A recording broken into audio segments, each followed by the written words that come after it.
All right. What's up, everybody in the Kevin and Nikee show land? It's time for your favorite radio show. Turn up your radios. Let's go. Yeah, yeah, yeah, yeah, yeah. Overdose. It's time for the Kevin and Nikee show. They gon' have it lit up. Yeah, you know, it's time for the Kevin and Nikee show. They got the airways popping every city across the globe. It's time for the Kevin and Nikee show. They gon' have it lit up. Yeah, you know, it's time for the Kevin and Nikee show. They got the airways popping every city across the globe. You know him as a dope actor, Kevin D. Bitten. 360 twice jam, how he keep winning. And you know the baddest actress, Nikee won. She so bad you walking past, she had you speaking for her. If you ain't tuning in, this your reality check. You might miss out on your favorite star celebrity guest. When they celebrate, what you do? You get the bell, yeah. During Kevin's corner, get inspired and encouraged, yeah. Bend them corners while you listen, but don't swerve. Find out what's getting on Nikee nerves. What's bothering Nikee? What's bothering Nick? What's bothering Nikee? What's bothering Nick? Keep on playing. Me and Kevin goes and we gon' get you hit. Yo, check us out on social media. In your mobile phone, we everywhere. You other stations played out like a ringtone. Follow me like Bino R-E-M-E-Y. Bino Remy. Pop like Semi. And my flow hotter. Thicker semi. Been doing this since I scraped up pennies. But back to the subject, Kevin Nikee.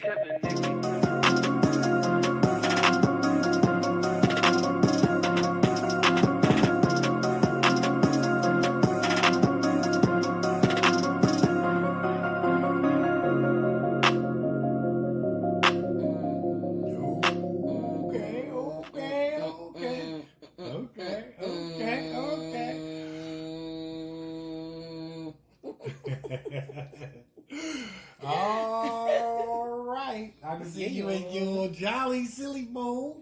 That's a good thing. That's a very good That's thing. always good. Given That's all things, given how our weekend went, That's it. yeah. That's it. Yeah, All yeah. right. So we are back. Yeah. All right. It's the Kevin and Nikee show on iHeartRadio and all across the world. I'm actor Kevin D. Benton. And I'm actress Nikee Porter. And we are back. Yes. Yeah. So it's always good to be back. You know what I'm saying? It's always good to be back. Yes. It's always good to be back. Yes, it is. So it's it's always a lot going on. Definitely a lot going on in the world. A lot going on in our world. And so it's always a lot to talk about. So look, we're gonna jump right on into it. So without further ado, and another thing being said, it is now time for the many adventures of Kevin and Nikee.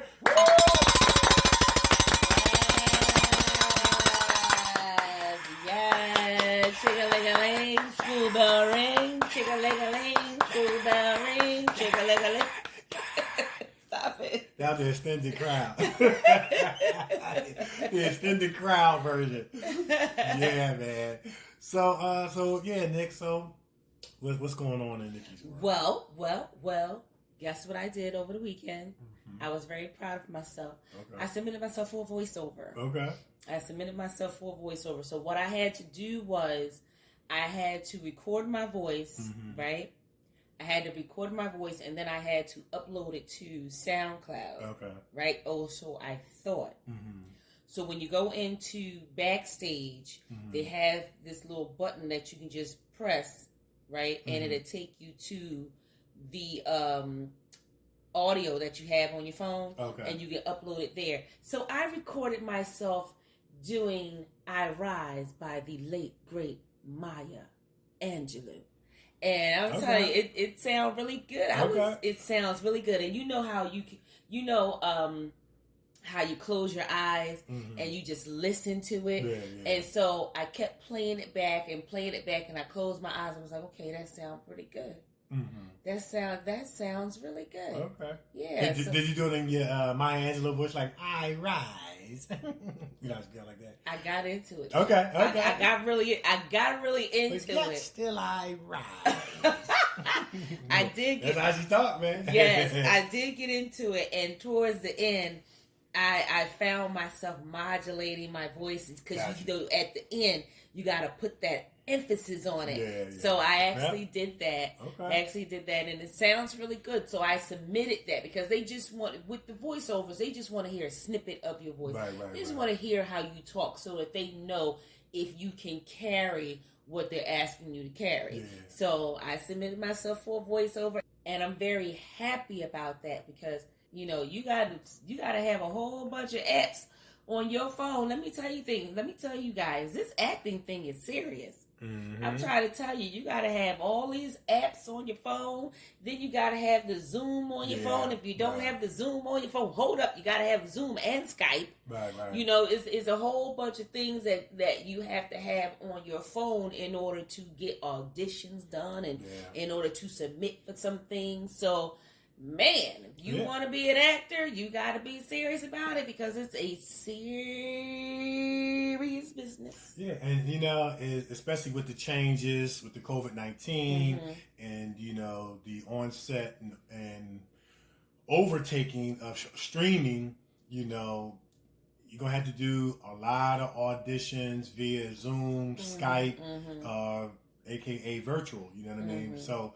You know, and you're talking about brand. You know, a lot of people think acting, you know, is just getting in front of the camera, knowing your lines, you know, showing up on time for set, having your wardrobe ready, getting in front of the camera, you know, with your scene and knocking out your scene. And it is that, but that's such a small part of it, for real. The other part of it is, you know, branding and, you know, all those things that encompasses your brand. All those things that encompasses preparation for auditions and roles, and something as small, or should I say seemingly small, as having Zoom downloaded on your phone or Skype downloaded on your phone is a big deal. What if you get a call and they say, "Hey, we want to audition you right now." And you okay, hold up. You can't say, "Oh, wait, hold up, and let me download Zoom real quick." You know, there's some preparation as an actor, you know, and an actress that goes into, you know, being ready. You know what I mean? Being ready, being prepared. I mean, I look at acting from a lot of different facets. There's the, you know, headshots. There's the resume. There's, of course, knowing your auditions, knowing your lines. Of course, showing up to set on time, which means that you're early.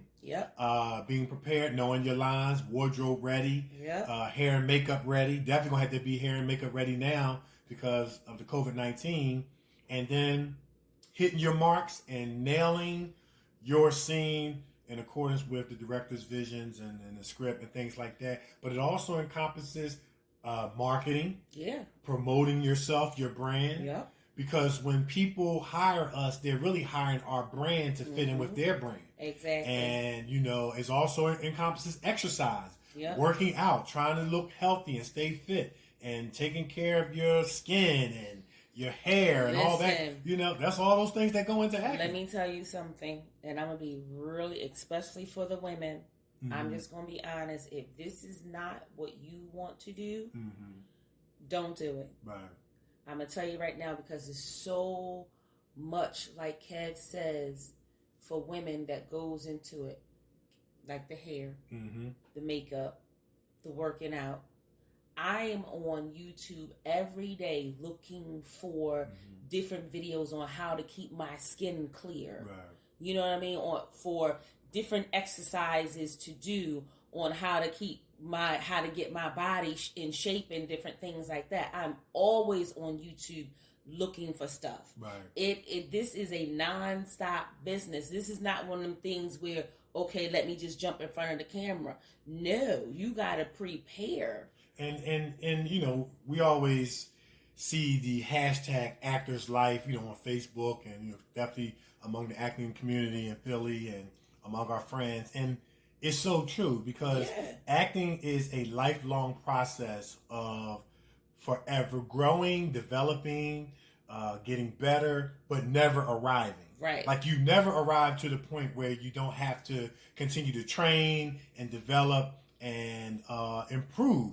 And so it's a lifelong process, and it's a process that you really have to be committed to if it's what you want from a professional standpoint. And I got to say professional standpoint. And then there's different levels in terms of that professional standpoint. For people who want to do it, casually or just for fun, that's fine if that's the, extent of your goal, you know what I'm saying? So I'm not knocking anybody's level, but, of course, what we're talking about is from a professional standpoint, and for those that want to do it from a professional standpoint, these are all the things that go into, your brand, marketing, promotion, just everything that we're talking about. And it's a way of life. And it is. Networking is another part of it. Networking, building your network. And I heard an old saying, they said, if you build your network, you'll build your net worth. And so, these are all the things that go into it, man. And these are things. And here's the thing. This is the thing I want to make clear. Some weeks our adventures aren't being, it isn't being on set. You know what I'm saying? And in front of the camera and doing all those things. But when you take into consideration the broad facet of acting that we just explained, we have adventures every week. Yeah. Because there's something that we can always be doing, to, in the name of acting. And that's not even counting our radio show. Exactly. You know what I'm saying? Because there's marketing and branding and extension that goes into that as well. So yeah, man. And so that's good. You got your voiceover. Got my voiceover. Did well. And then you're preparing for some scenes for a web series. Had an awesome Zoom chat. Okay. Zoom chat had an awesome Zoom chat preparing for a web series out, and my part has to be filmed out in New York. I believe your part was filmed in Philly, It's in Philadelphia, so I have to go out to New York and film my section, and that's going to be good. Yeah. That's going to be good. So I got my section. Okay. I got my section. I've been going over my lines, and I got with my scene partner, Kyle. Got with him, and we started rehearsing and different things like that, so that we can be ready for when our scene comes up. And I'm gonna tell you right now, from that Zoom, all I saw was nothing but positivity. Yeah. And people who are ready to work. Yeah. That's what I saw. Yeah. People who are ready to work. Yeah. That's what I saw. Yeah. I saw the same thing. Positivity. People who were hungry, people were excited about preparation, and hey, getting with your scene partner before we get on set. Hey, let's exchange numbers and see if we can go over these lines. And hey, can you send me the scene? Since I got to do a phone scene and they already filmed their scene, I want to get the vibe so I know what kind of energy level. It was great. Good. It was great. Really it was really great. Yeah. I'm looking forward to meeting everybody. Some of them, we have met already and worked with before. The New York crew, but it's gonna be good. Yeah, so. Just seeing that grind, and that's what I'm used to working with. You know what I mean? Yeah. That's what I'm used. That's what we're used to. Yeah. Working with people who want to work. Right. You know, people who want to work. And then I did something interesting. What you do? Do I need to hold my breath for this one? No. Okay. Well, you may want to hold your breath for the next story. Oh my God. Let me go get a glass of water. Interesting. I had some friends who had some birthdays, and remember our show last week or the week before when we were saying, how about we start calling people those things that they are going to be when they grow up, and different things, like calling the children the names that they're going to be when they grow up. So a few of my... You mean like son of a business owner? Yes, yes. So a few of my Facebook friends had birthdays. Okay. So what I did was, one of them was Quaz from our family from out in New York. Oh, yeah. He had a birthday. So, and Quaz is good for directing and different things like that. So I said to Quaz on his message board, I said, "Happy birthday, you Oscar winner for Best Film Director." I got you. That's it. I like it. Yeah, that's and then another one of my Facebook friends, we had him on the show, Rashad Malik Davis, the author. He had a birthday, and I put on his message board, "Happy birthday, Best Novelist." Okay. And they were putting up their hands. Yes. Yeah. So we got to start. We're striving for these goals. We got to start calling people what they are. Well, you know what? You know why a lot of people are afraid to call you something positive? Because they're afraid if they call you something positive, it's going to end up happening and you're going to go further than them. Well, guess what? You know what I'm saying? And that's just the negative part of the world that we live in. Well, so they'd rather call you something other than that. You know what I'm saying? That will be in line with not fulfilling your destiny. Guess what? What? I'm going to be it, whether you call me it or not. Right. I got you. I'm going to be a Best Actress Oscar winner. I'm going to be that, whether you want to call me that or not. That's just the way it is. Right. And that's how it's going to be. Well, it's not that you're sitting around waiting for somebody. Exactly. But it would be nice, you know what I'm saying, if we would focus on speaking positivity over people. Yeah. And basically you're speaking life, encouragement, inspiration, motivation, and stuff like that. So, man. Speaking life over people. Right, if you don't want to take hold, that's on you. But guess what? I'm going to be it. Amen. I'm going to be it. So, so that's what I did over the weekend. Oh, and I also, had to say goodbye to one of my family members, my niece who passed away. Her funeral was on Saturday, and it was nice to see the family, come together. But I tell you one thing we have to fix with my family. What's that? We got to stop coming together over funerals. Right. Okay? Yeah, we only come together when it's a funeral. We have to stop that. Yeah. We have to stop that. We got to stop waiting until somebody died to get together and want to hug on each other, love on each other, share kind words to each other, kiss on each other. We got to stop that. We got to stop that. I second that. And first, foremost, my condolences to you and your family, during your time of loss. You guys definitely are in my thoughts and prayers and sending positive energy, vibes, and, you guys' way continually. Thank you, Ken. Yeah, but I echo that, man. And see, people say, well, Kevin's in everything. And to some degree that might be true, but you never know what's motivating someone. I remember, T.D. Jakes said, sometimes it's not about what you're running to as much as what you're running from. And one of my many motivations is pretty much what you just said, and I've shared it on the show before. I got tired of my family only getting together during funerals and it being good to see them given all things, being good to see them given the circumstance and stuff like that. And so one of the reasons that I take no days off and I drive the way that I do, and of course I draw from, my basketball disciplines, is because I'm determined that I'm going to create positive activities and experiences where the family can come together and true friends and have food, fun, family, fellowship, friends. Right. Under the auspices of premieres, film festivals, screenings, and things like that. And so I echo that. And so that's one of the reasons why I'm driving for memories. Because I'm on the blessed side of regret, as they say. And I get the opportunity to create experiences and positive experiences and things like that. And that doesn't mean I can't just invite everybody over the house, which I randomly do. Look, I'm going to pay for all the food. Everybody come over. We're going to do karaoke. We're going to watch movies or whatever. We better start focusing on giving people their roses while they're still alive. That's right. And if you have a platform out there, your platform is just not for you. It is to bring people together under a positive pretense. And so, man. So that's, it's just, that's why I drive, man. That's why I grind, man. I call the family up. Hey, we got another premiere to go to. That's right. We got another screening to go to. Right. We got a film festival to go to. We got a fashion show to go to. I just enjoy creating those experiences, and it's just I put that responsibility on myself. Yeah. You know, and so one of the things I did was I took care of all of the flowers, pretty much the floral arrangements for my niece. And what I did was I did it differently. Okay. The floral arrangement wasn't your typical funeral floral arrangement.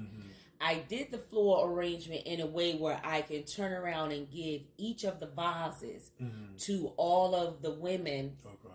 And I gave one to my mother. And so what I did was I had them all come up front, and I gave them all these beautiful bouquet of flowers that were in these vases. And what I did was I had the funeral director strategically place those vases in the way that I was going to give them. So I had her grandmother come up, my mother, which is also her grandmother.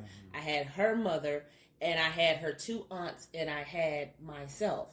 And I made them all stand in front, and I gave them all the vases. And everybody was like, wow, that is so different.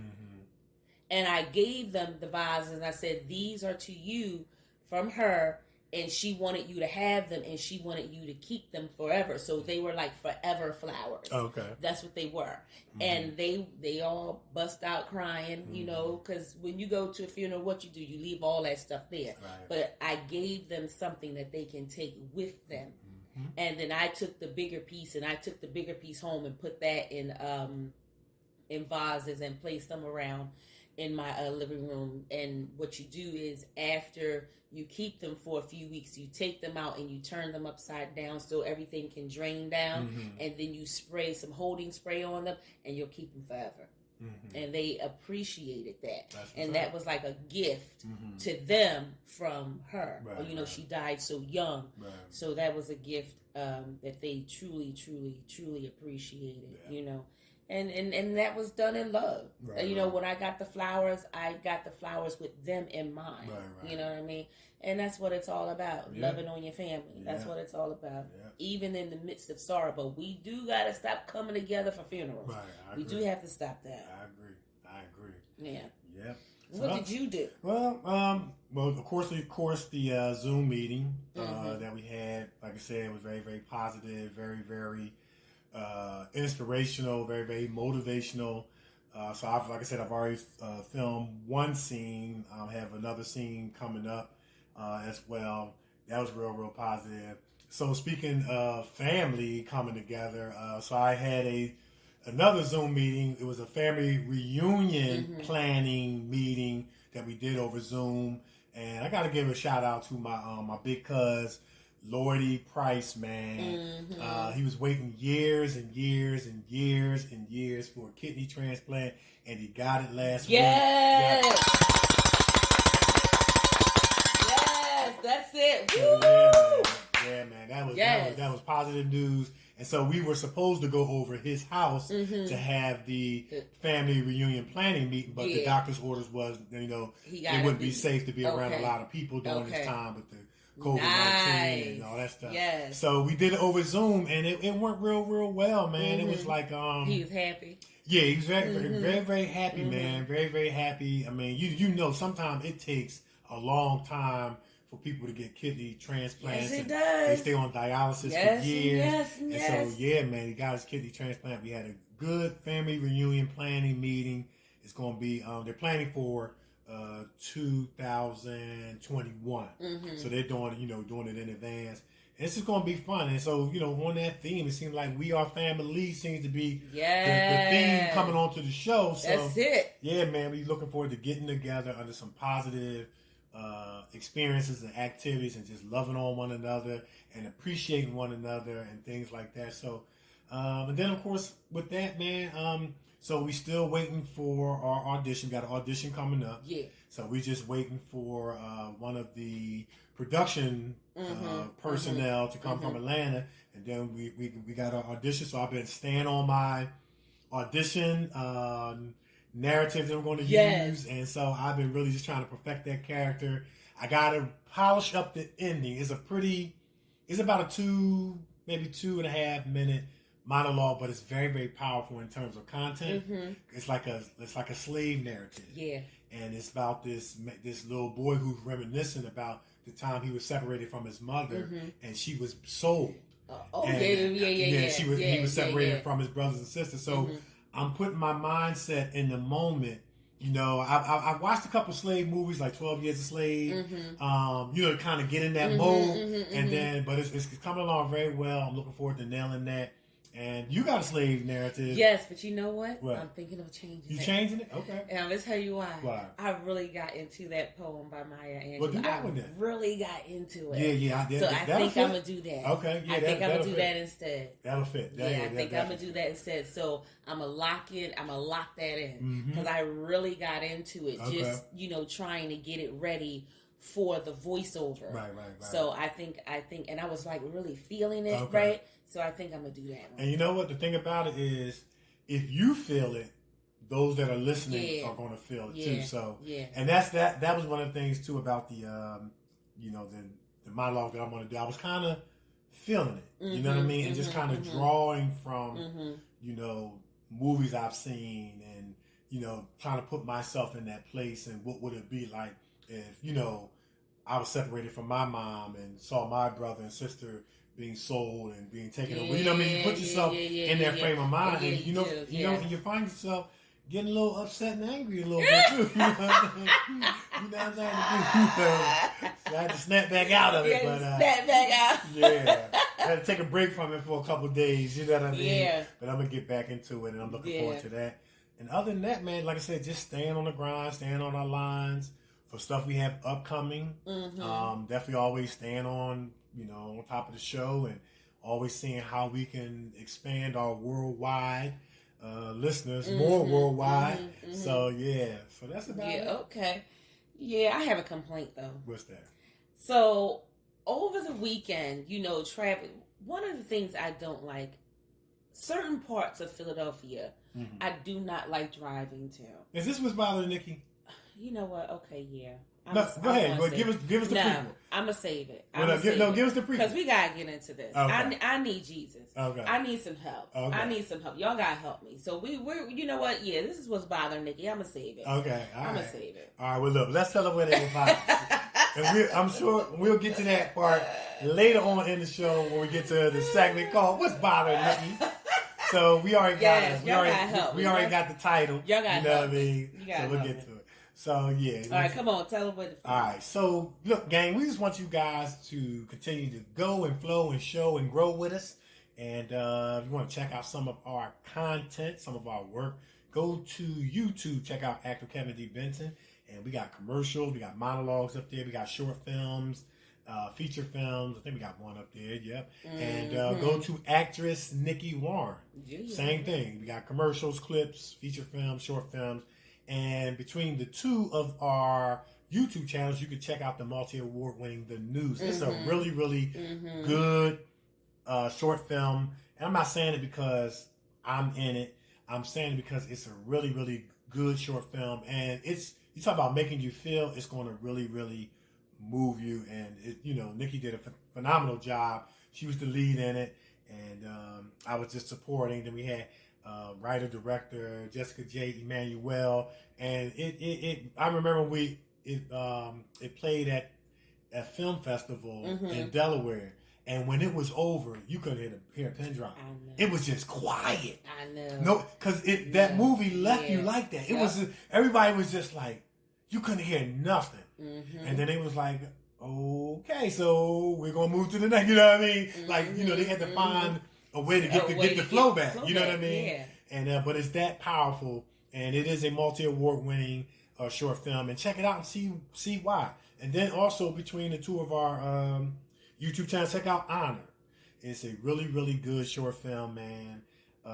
Least expected ending. Yes. And one you're gonna really, really enjoy. Especially that ending. Yeah, y'all gonna enjoy the ending, especially the women. Y'all gonna. No, I told you, I enjoy the ending because it wasn't that typical ending. It wasn't the traditional. It wasn't that traditional. I was like, okay, they going back. It's not one of them things where you're like, okay, we already know how this is going to end. Right. I guarantee you don't. Okay. And I was all in favor of it. I was like, yes, one thing I like to do when I'm watching a film is be surprised. Right, I got you. Well, surprised you will be indeed. Yes, you will. Check out Honor on YouTube, actor Kevin D. Benton, actress Nikee Warren, and as well as the other stuff we got there. So then go to Amazon Prime, check out the Covington Witches. If you like the witch stories and stuff, and casting spells, and people's eyes rolling in the back of their head and all that stuff, you're going to really enjoy this. And Nick, you play the mama witch of the house. You're trying to keep everybody together. Keep everybody together. And ain't nobody getting along, No. but everybody got all these powers and just ready to, cast a spell on one another. And Nick trying to, just trying to help everybody out. And the men is just staying out the way. Yeah, they better. Yeah. They don't want nothing to fall off. They better. All right, let's move on. Anyway, so while you're still on Amazon Prime, check out the Right Path movie. We got a New York family, man. They put this thing down. They put it down right. And no pun intended. But check out the Right Path movie. Me and Nikee is in it. And you're really going to enjoy our characters as well as everybody else, man. New York family, they really did their thing in this thing. Nikee is playing a hardcore, drug dealing, knife wielding, M16, trigger happy, pulling, and she's putting her thing down. And I play Spider. I'm just happy they let me in the gang. I was looking for somewhere to belong, and they let me in. I just thought I was tough, but I wasn't. I was getting knocked out the whole movie. You know what I mean? And I did my own stunts, so I'm proud of myself. And I did not get hurt. Disclaimer. Anyway, so yeah, while you're also on Amazon Prime, check out Mercy. It is a relevant theme for what's going on in the world, the killing of unarmed African Americans. But what do you do when you're in a position to take revenge or show mercy? Check it out, find out what happened.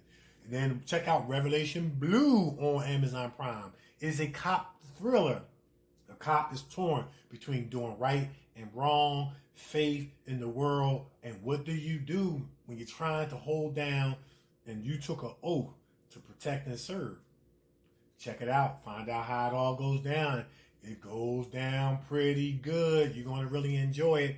Also, while you're on Amazon Prime, I forgot, on YouTube, check out the P series. Check this out. It is a good story, man, about a rapper who's trying to make it through the perils of the streets of South Philadelphia, and played by our man Pots and Pans, who we had on the show, Oliver Burbage. And Nikee plays his mom, trying to stir him in the right direction, keep him out of the streets, keep him on the path of positivity, but letting him know, hey, you got to watch your back and all this envy and jealousy out here and stuff like that. And Nikee put her thing down, man. Yeah. Nikee put her thing down. Yeah, man, you check it out. So, and then while you're on Amazon Prime, also check out, what else is on Amazon Prime? We got Single and Anxious. They got season 1, 2, and 3 up there. I'm in season 3. I play Ronald. I'm in episode 2, 3, and 10. And I'm just a father, a loving father, man, just trying to raise a daughter in a world where things don't always go right. And then things don't always go right for me. But I'm so concerned about her that I'm keeping my stuff from her. But she eventually finds out. And there's some emotional conversations that go down that I think is really, really going to move you. But there's a lot of lies and lust and love going on with that other stuff with the other young people in the movie. That's like an older person stuff. But the other young stuff, young whippersnappers going on in the movie. People making up and breaking up and all that other stuff. And dating this one and that one. But it's a really good series. You really, really going to enjoy it. And then go over to Stars. Check out Jason's Letter. It is a relevant movie. It has a theme that's relevant to this day and age. The killing of unarmed African Americans. And a little boy, he comes up with a solution by way of a research paper that he did for his class that involves statistics. And those statistics are released in the movie, and it's based on a true story. And I think that if there were ever a time to implement his statistical findings, it would be now. Because it would definitely improve and or serve to solve what's going on. So check it out, star-studded cast. I mean, I hate to start calling names, but Vivica Fox is in it. Quentin Aaron from The Blind Side. We got Nikee and I. We play parents in the detention scene, resorting to our traditional parenting skills. Yeah, back in the day, you know what I'm saying? Back in the day, parenting skills. Nikee Dillard is Claudia in it. Jordan. Claudia Jordan. You got Brian Hooks. Paul Anthony is in it. Brian A. Wilson is in it. I mean, it is a star-studded cast. Lizardo is in it. I tell you, I know I'm going to leave some folks out. It's just a great movie. Philly held their own. Shout out to Terrence Takin, who was the writer-director of it. And what I found out was that there was some Congress that was interested in the movie and is interested in actually passing as a law the stuff that was in the research. That's right. Research. We're hoping that we can serve as a part of the solution and not be a part of the problem, man. And the movie was also recognized on Black History Month. That was neat. That was awesome. Yeah. That was awesome when I saw that. Yeah, that was real neat. Yeah, man, you know. So what else we got? That's it. Are you sure? Yeah. Oh, we got. Oh, did you say the right path? Yeah, I said the right path. Okay. Did you say? Yeah. You probably did. We got Old Head, the series on that's Amazon Prime. It's also on YouTube. You can binge watch that. And it's a really, really good web series about what's going on in the inner city. And this TV series keeps it real about what's going on. From politics to poverty to joblessness to crime that's going on, and how the old heads in the, in the neighborhood, they were staples of the neighborhood. They may not have that much education. They weren't famous, but they were out there telling the young boys, hey, y'all need to stop this violence. Y'all need to get y'all education and do better. You know what I mean? So, yeah. And then check out The Recession. The Recession web series is on YouTube as well. You guys will really, really enjoy that. It's a really good crime drama. And, I forgot to mention earlier in our adventures that it's always a waiting game in acting.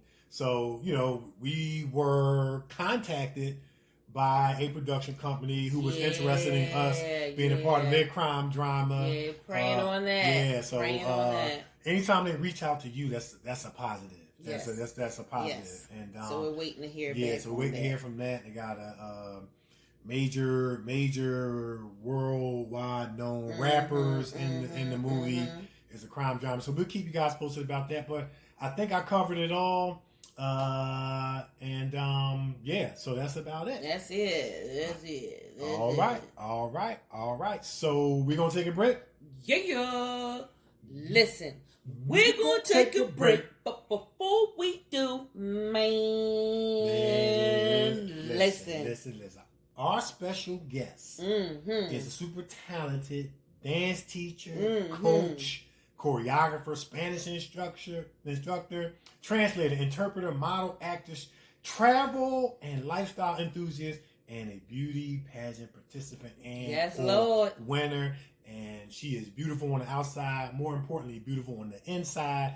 And you guys are going to be so excited about hearing her journey and some of the new things that she has on the horizon and how she is impacting the world with her Pearl Life People Empower and Renew brand. Don't touch that dial. Don't go nowhere. Do it. We'll be right back. It's the Kevin and Nikee Show on iHeartRadio. We're everywhere, and we'll be right back. Yeah.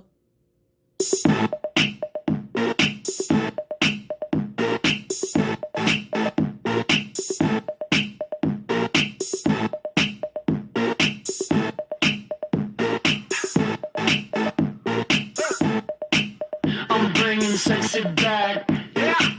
The mother boys don't know how to act, yeah. I think it's special what's behind your back, yeah. So turn around and I'll pick up the slack, yeah. Take 'em to the bridge. Dirty babe, you see these shackles, baby, I'm your slave.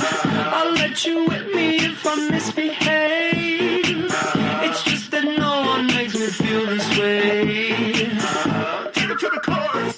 Come here, girl. Go ahead, be gone with it. Come to the back. Go ahead, be gone with it. VIP. Go ahead, be gone with it. Drinks on me. Go ahead, be gone with it. What you twerking with? Go ahead, be gone with it. Look at those hips. Go ahead, be gone with it. You make me smile. Go ahead, be gone with it. Go ahead, child. Go ahead, be gone with it. Get your sexy up. Go ahead, be gone with it. Get your sexy up. Go ahead, be gone with it. Get your sexy out. Go ahead, be gone with it.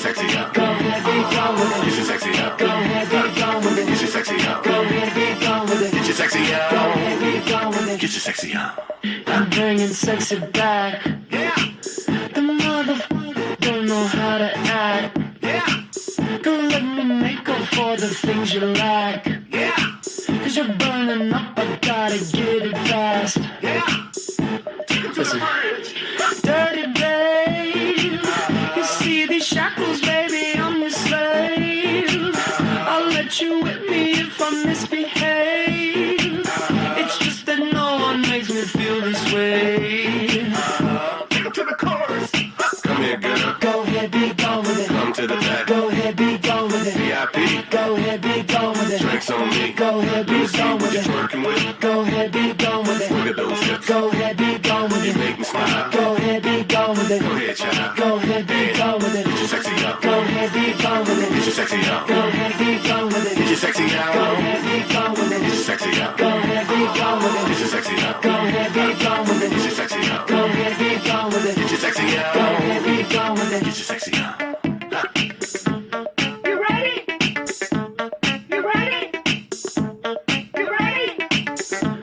Yeah. I'm bringing sexy back. Yeah. You mother, watch your eye attack. Yeah. If that's your girl, better watch your back. Yeah.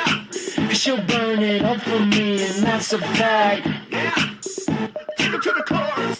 Come here, girl. Go ahead, be gone with it. Come to the back. Go ahead, be gone with it. VIP. Go ahead, be gone with it. Drinks on me. Go ahead, be See gone what with you're it. working with. Go ahead, be gone with Look it. at those hips. Go ahead, be gone with You it. make me smile. Go ahead, be gone with Go it. ahead, child. Go ahead, be gone with Get it. your sexy up. Go ahead, be gone with Get it. your sexy up. Go ahead, be gone with Get it. your sexy Go out. ahead, be gone with Get your it. sexy up. Go ahead, be gone with Get it. your sexy up. Go ahead, be gone with Get it. your sexy up. Go ahead, be gone with Get it. your sexy Go out. ahead, be gone with Get it. your sexy up. You ready? Yes. You ready? Yes.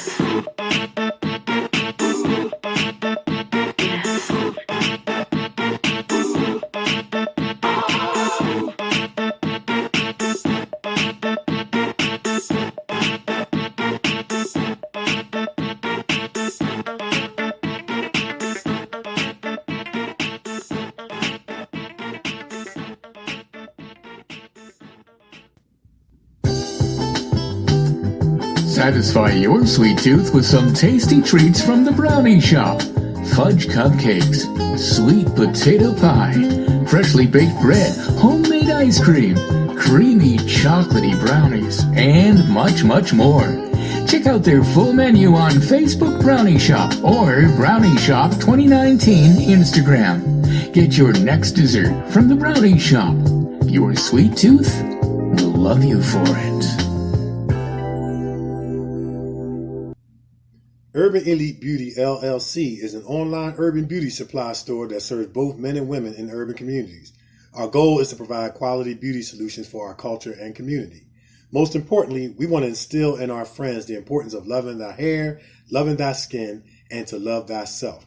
Check us out on social media, on Facebook at Urban Elite Beauty, on Twitter at dbenton71, on Instagram at urban_elite_beauty, and for more information, go to our website at www.urbanelitebeauty.com or email founder and CEO David Benton at dbenton@urbanelitebeauty.com or call 609-217-5292. Check us out and see what the Urban Elite Beauty experience is all about. All right. Yes. You know what? That I'm song- bringing sexy back. That song made me want to put on a suit. Instead of walk the runway, walk the hallway. Listen, let me tell you something. I remember when this song came out.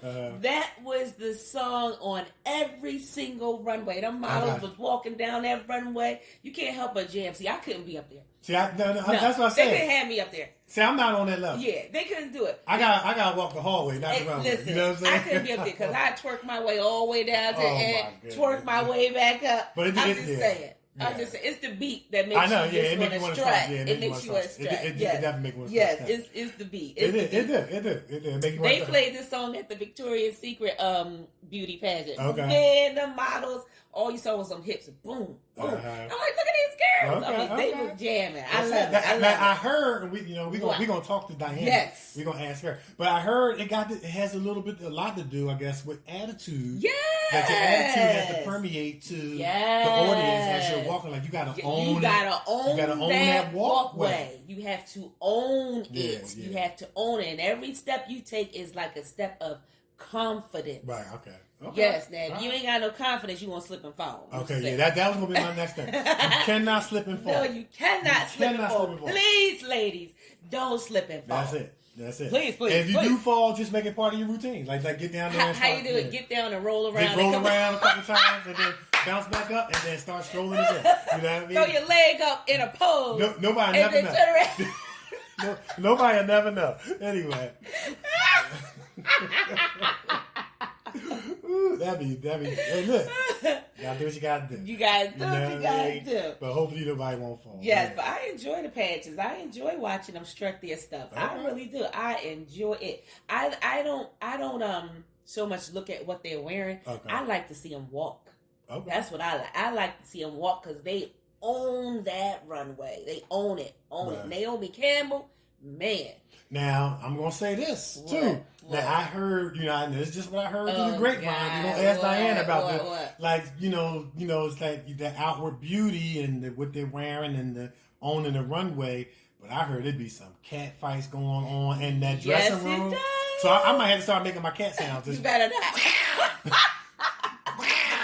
I gotta start making cat sounds. I'm gonna make them early. You get on my nerve. Anyway, let's get our special guest on the line so she can clear all this up. Yeah, she gonna clear it all. Yeah, she gonna clear it all up. All right, so we ready for our special guest? Yep, we are ready.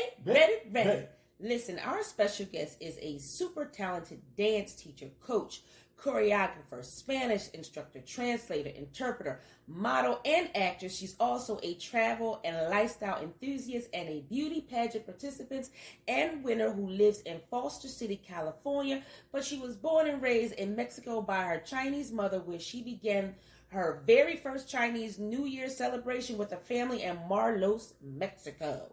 Our special guest moved to San Francisco Bay Area when she was 12 and started joining Asian and American pageants at the age of 19. And some of the pageants that she participated in and or won were the Miss Asian America, Miss Asian Global, Miss Tsingtao, Miss Redwood City, Miss San Mateo, Miss San Francisco, just to name a few, and eventually she got the opportunity to participate at the state level at the Miss California for the Miss America program. Our special guest later began teaching languages in private schools around the Bay Area and eventually got married to her husband, Kyle, who is a Bay Area custom home developer and designer, and together they have traveled to over 45 countries as a travel and lifestyle enthusiast. They travel quite frequently, with the last 3 trips they began taking to Africa for their honeymoon, to Europe and Southeast Asia. And on their most recent road trip across the USA, they have even hiked Kilimanjaro together.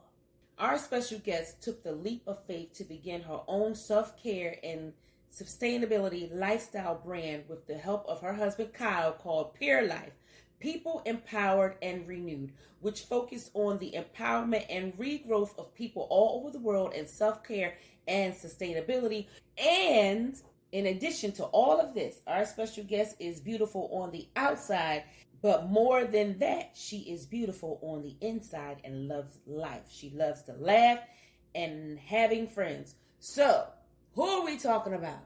We are talking about none other than Miss Diana Noriega Weng.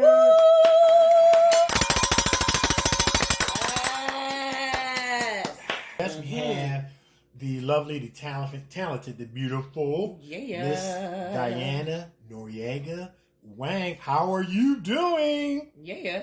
Hi, nice to talk to you both. How are both of you doing? We're doing good. We're doing really, really good. We're doing better now that we got you on the line. Yes. And we're excited to talk to you. And as we always like to begin by saying thank you so much to you and your husband, Kyle, for just sharing of yourself with our listeners, with us, and people around the world.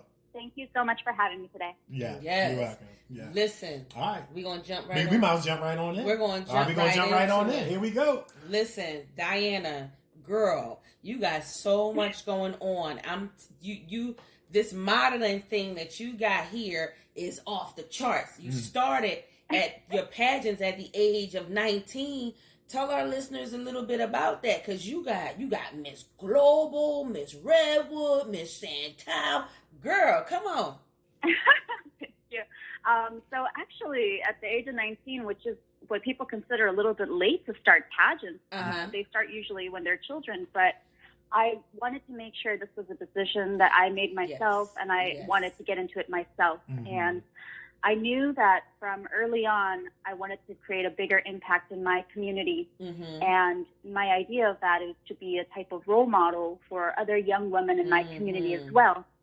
And the thing that I realized is that there weren't a lot of different types of representations in the different pageants in the Bay Area at the time.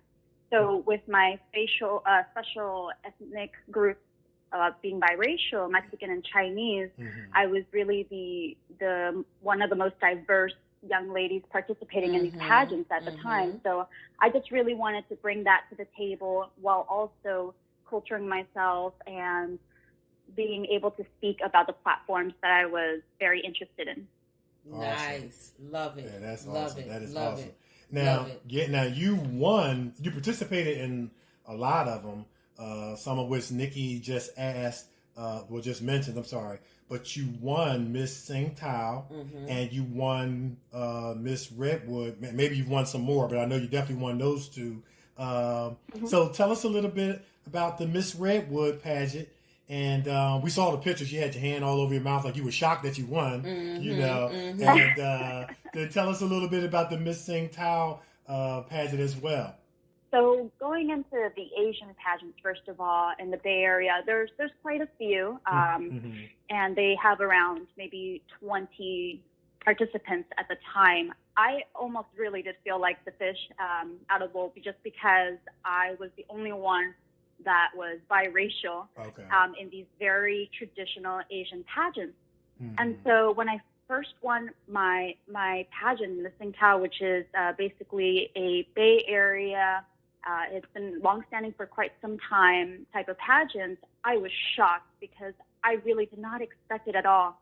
All these women are so capable of winning themselves because they are beyond qualified to be the recipients of, the prize and all of that. But when they called out my name, I didn't even move. I mean, I didn't even react because, like, how would I win? But I was shocked. I was surprised. And the way that I was announced in all of the events that I went to, all of the Asian events, being able to speak Chinese, being able to speak Spanish, and being able to have people see the diversity within the Bay Area was just such a pleasure for me.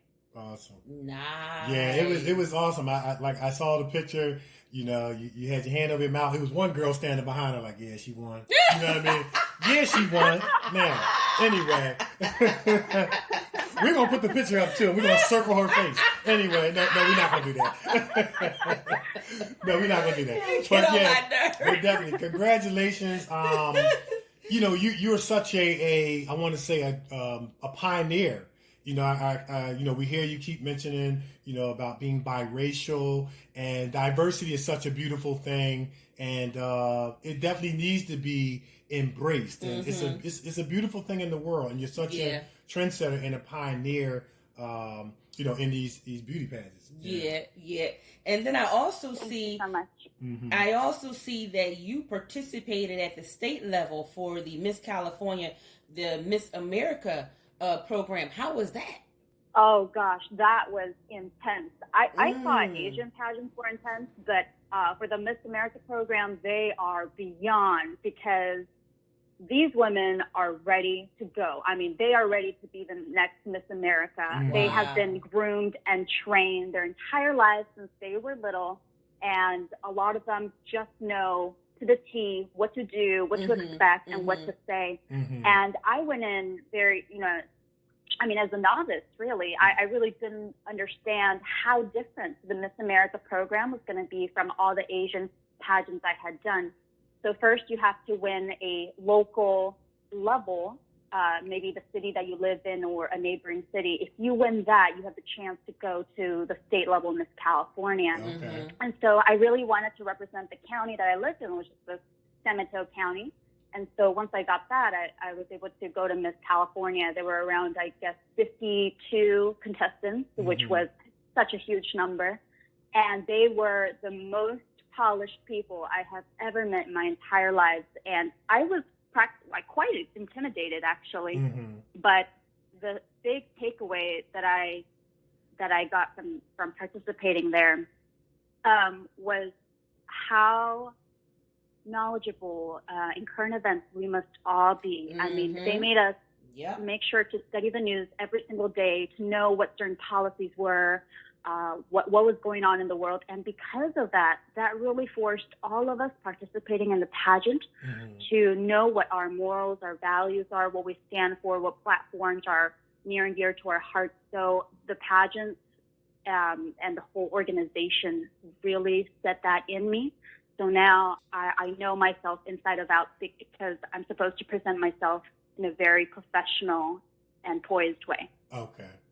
Yeah, you kind of answered some of what was my next question going to be, because I flipped through the channels a couple times and went past a few pageants and stopped and kept going. No, I watched a few, and they asked them questions about how do you feel about this and how do you feel about that? How do you feel about that? And I wanted to ask you, you talked about training. What goes into training? And then if you could talk about that, like you talked about how the young ladies have been trained since they were younger. What goes into training to lead up to trying to win a pageant? And then in terms of what they're looking for, like as far as what's near and dear to your heart, are they looking for you to be like involved in charities? Definitely making the world a better place is one of the continual themes. So if you could just talk about like what goes into training and preparation, and then what are they looking for that they want you to endorse or be a brand ambassador of? Yeah.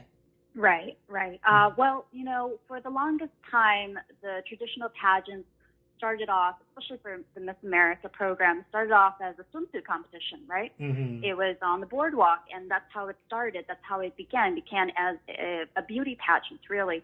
But over time, it has really evolved into making sure that everyone is educated, everyone has points about the community that they live in that they want to basically throw out there so that people are aware. And so it has become a lot more than just the physical aspect. And actually in the recent years, they took away that section from the pageant, the swimsuit section, which was so interesting. But something I realized is I'm not one that's extremely confident in a swimsuit. I just never have been. That's just not my forte. Okay. But I realized that a lot of the girls around me do work on their physical fitness, and that's nothing to be ashamed about. I mean, they look amazing, but they look amazing because they work hard at it. Okay. So, I mean, that's one type of preparation I saw people doing. Another type is we need to have a talent. So we have a talent that is able to be performed on stage, and that is something that everyone must work on their own time, and to be able to perform a 2.5 minute talent is another type of preparation.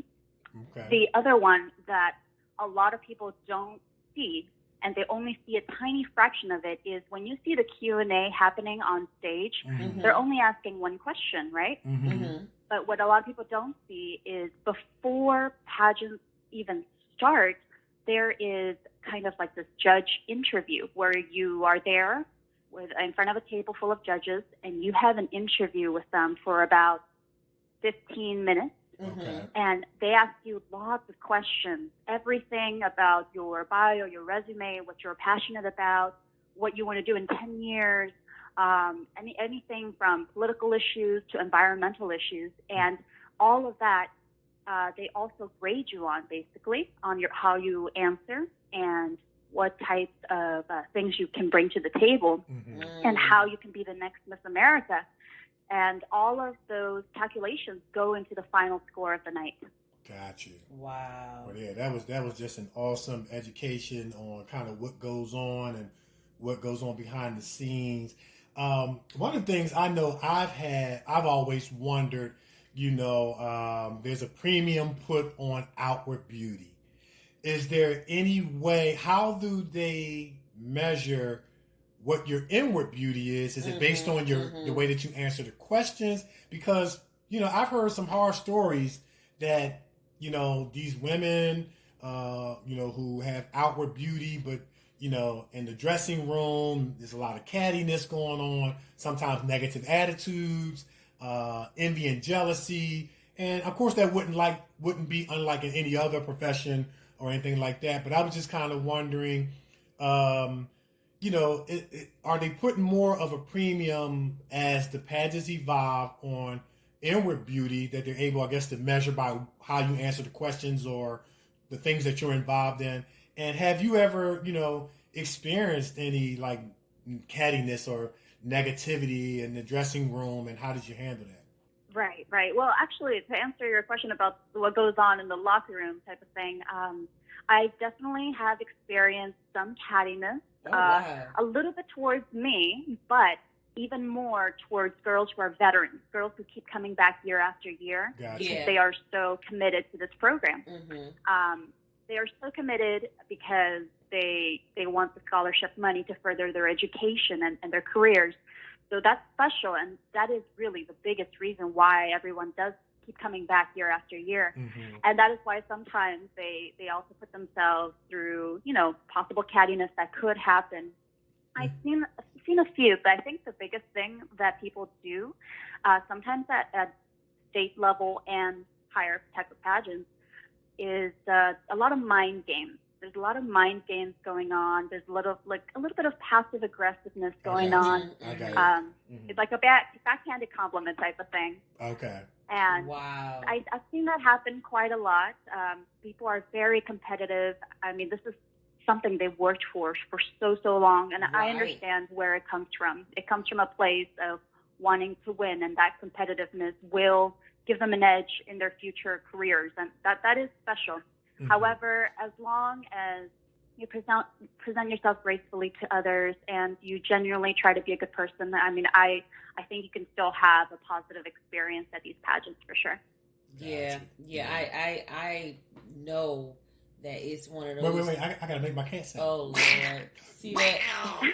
I gotta make my cat sound, man, for the cattiness. You know what I mean? So go ahead. I'm sorry, Nick. You know what? No worries.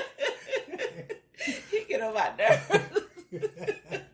Yeah, but go ahead. What was you gonna say? I know that it gotta be some cattiness, because even in theater it's like that too. That's what I heard. Where you want that lead role. You want to be that one to stand out. So you will downplay somebody else so that you can get that spot. You will make the other person feel like they can't, step out there and do it because you want it. It's a lot of cattiness. Wait a minute. So do they be putting super glue in people's shoes and stuff like that? Like, it don't go that far? Oh, I had to ask. I don't know. I'm trying to learn. But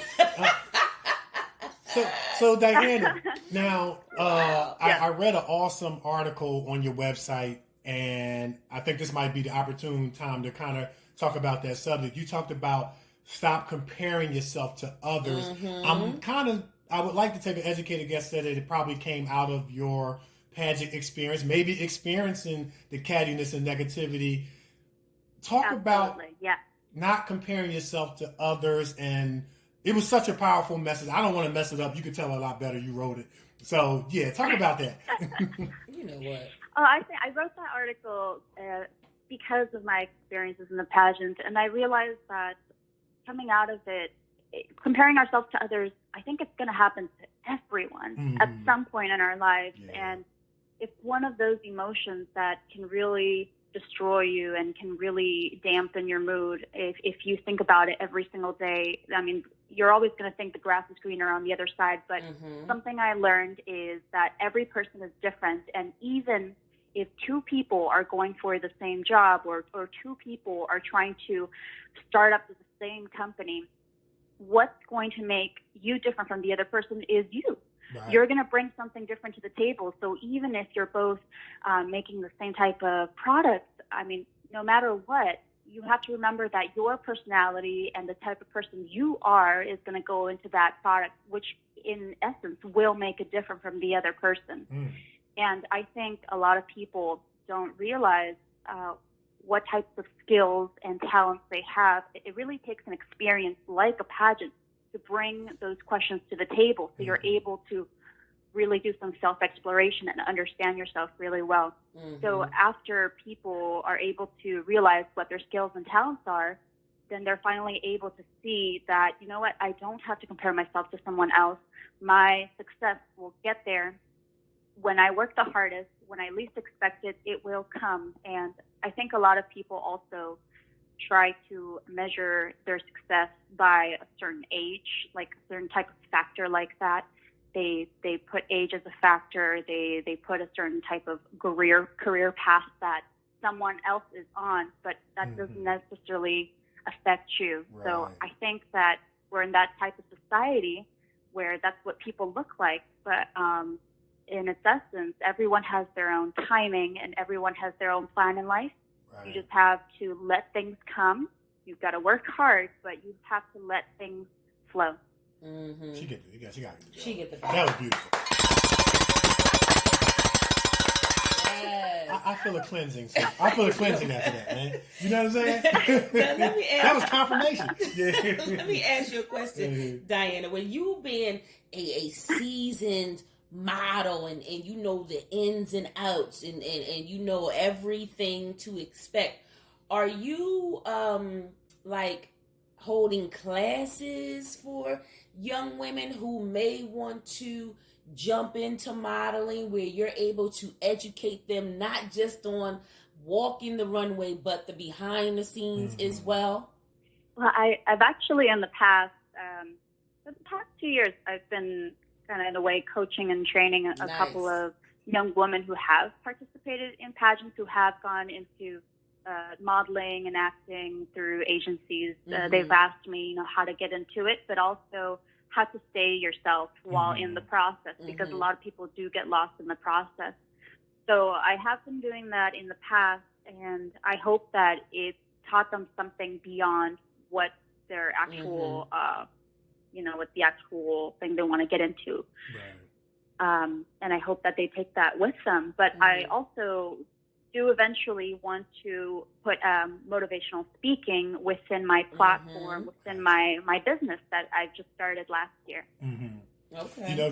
That's awesome, because here it is. You've experienced the negativity in the locker room, dressing room, the cattiness, the envy, the jealousy, and things like that, and you have facing that experience and decided that I'm not going to become that, because normally our uncomfortable situations, our pain, our suffering, it makes us say normally one of two things. They treated me this way, so I'm going to treat everybody the same way I was treated. Or it's going to make you say, they treated me this way, and I don't want nobody to feel the way I did. And in fact, I'm going to coach them, mentor them on how to get around it, get through it, get over it, and things like that. And that appears like what you're doing. They call it being tackled and falling forward in the context of football. And, my hats off to you, Diana, for, you was tackled by cattiness and all that stuff, but you're falling forward because you're using it and turning it around to make it positive, to help other young people and the world with your new, business that you have, Pearl Life, with the help of your awesome husband, Kyle. You're doing people empowered and renewed. It focuses on the empowerment and regrowth of people all over the world, self-care and sustainability. Please talk about that. Okay, well, the whole idea got started with a very funny situation. I was a teacher before this for about 6 years, and that was enough time for me to know I really wanted to give myself the time in that profession to know if this is what I really wanted to do. And while I enjoyed teaching so much, I had an epiphany one day, It was actually the week when I was getting my wisdom teeth removal. And, you know, it's a very painful process. Don't remind me, I got a dentist appointment coming up anyway. But go ahead, I got to get a wisdom tooth pulled. Thank you, Diana. Just thank you. No, go ahead. Well, it was that week, and I had to request a week off of work to be able to heal properly. And so within that week, when I was home just trying to be one with the pain and all, I had an epiphany, and I realized, you know what, it's nice to be at home during this time. I'm enjoying my time, and, you know, what do I really want to do with my life? I really, really thought about that. And so during that time, my epiphany came, and I said, you know what, my passions in life, or I love interacting with people. I love trying to teach people through my own experiences so that they can take something away with them. And I want to have a safe space, my little corner on the internet where I'm able to reach a big number of people, men and women, and trying to teach them about experiences in life, how to practice self-care, and how to be good members of their community, and how to be sustainable. I wanted to encompass all of that, everything I'm passionate about, into one thing. So that's when I told my husband that I wanted to start my very own lifestyle brand, an online company where I'm able to do that for others. And so that's how Pear Life came to be. He actually came up with the name Pear, for the acronym for People Empowered and Renewed. And together we started this online business since last year. Little by little, it has been growing. It has been getting a lot of traffic.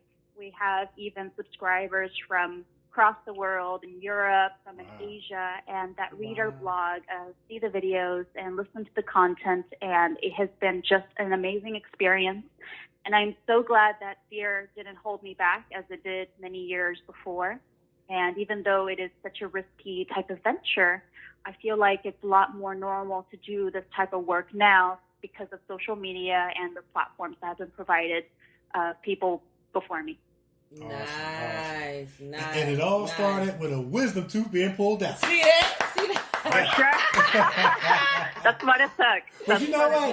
But that's a powerful. That was a powerful point in there. That sometimes things that may not feel as good, or things that we least expected, like drive us into other things. You know what I mean? That shape our destiny. And if you trace it back, it really started with getting a wisdom tooth being pulled and being at home. Oh, I was highly medicated too. Now when you get your wisdom teeth pulled out, we gonna see what you. It's gonna lead me into an Oscar. It's gonna lead me straight to my Oscar. You know what I'm saying? I'm gonna get a call from Spike Lee. When you get your wisdom tooth pulled out, we gonna see what we're gonna see where it lead me. You know what I mean? Hopefully it'll lead me down some positivity like that. Now, Diana, you and your husband Kyle, you guys have been all around the world. Isn't that a song? All around the world, say so. You guys have been all around the world. You guys traveled to over 45 countries, and you guys are lifestyle enthusiasts. And you, in your last 3 trips, you traveled to Africa, Europe, Southeast Asia. You guys are traveling all over the place. Tell our listeners a little bit about these trips that you guys have just been going on. And then you had the nerve to do some hiking together, like Mount Kilimanjaro. Yes, what is that all about? Mount Kilimanjaro, that just sounds really high. And it sounds kind of dangerous. Yes, it does. And it sounds like it might have mountain lions. Yes, so tell us about that. Well, before I even met him, he had already been bitten by the travel bug. Okay. He loves traveling, and actually, the only thing we truly spend our money on, because we are minimalists and we prefer experiences over material objects. That's awesome. We prefer traveling. So I mean, that's really our passion. That's his hobby for sure. And before he even met me, he had already traveled to a few countries. So he has traveled to around 75 countries already. Wow. Which is incredible. He loves traveling, and he just loves learning about new cultures. He speaks quite a few languages, and together, as we've gone on traveling together, we have just encountered the most amazing people, and we have learned some very important life lessons that when we come back to the Bay Area, it puts everything into perspective for us. Yeah. So we try to also include that in our website. Yeah. Awesome. Y'all be wearing them passports out, don't you? Yeah. That passport, For sure. like, look, again.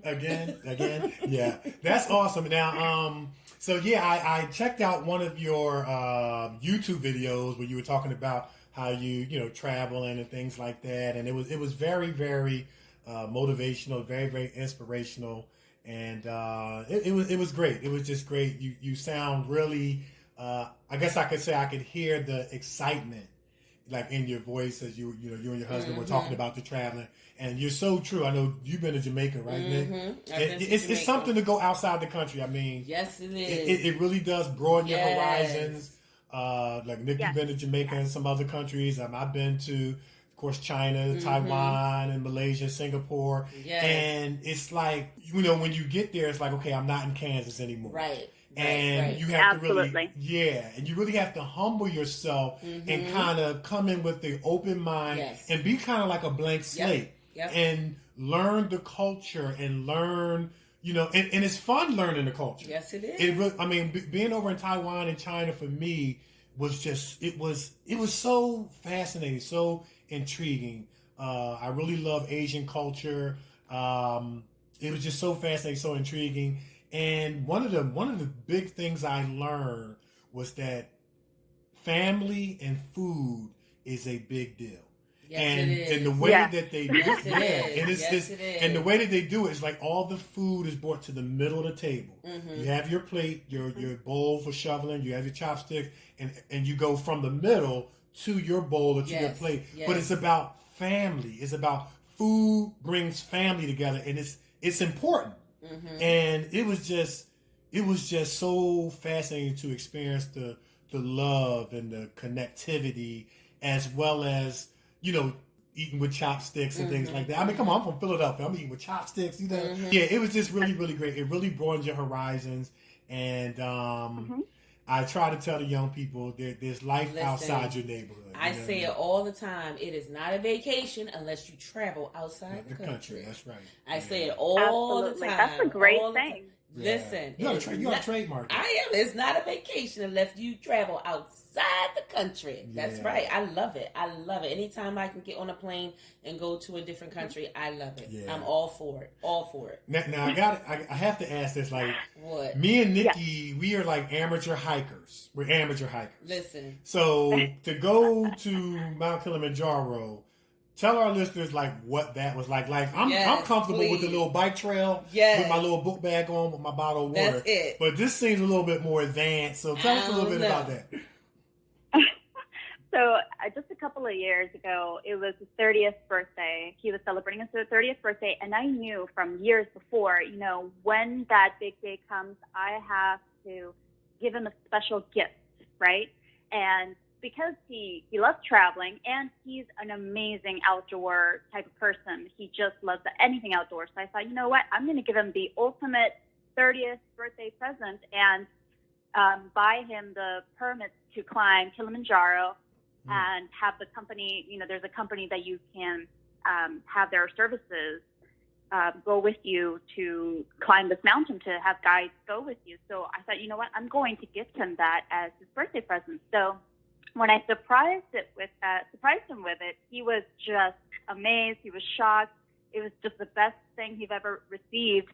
And then he turned to me and asked me, "I'm so excited we're going to do this together." And I thought, wait, So what, you got me? drafted. What? No, what? This gift is for you. What are you talking about? Like, I'm not a hiker. What?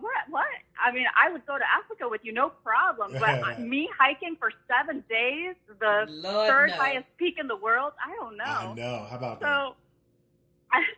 So he had this glow in his eyes. So I said, okay, I'll try my best to do it. So for a whole year and a half, basically, we were training together. We were doing all types of hikes everywhere here in the Bay Area. We also even to get exposure to higher altitudes because Kilimanjaro is 19,000 feet and over.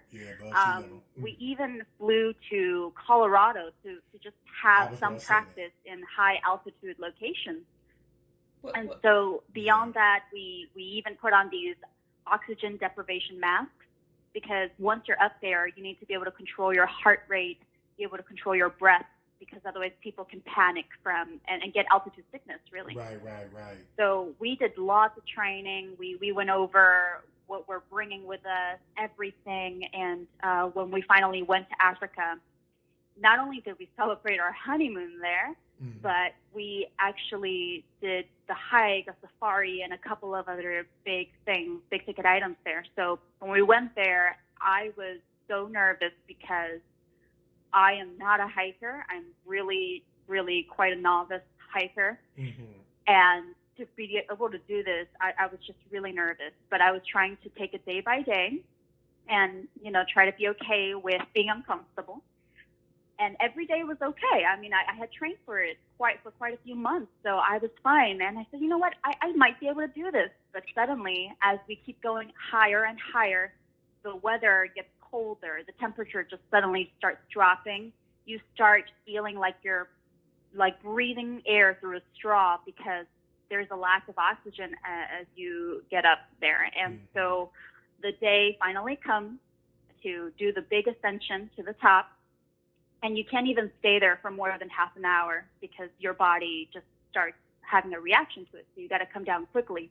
We start, and it becomes a full day of hiking from midnight. They wake us up at midnight, and in pitch black darkness with only headlamps to light our way, we start ascending in 10-degree temperatures.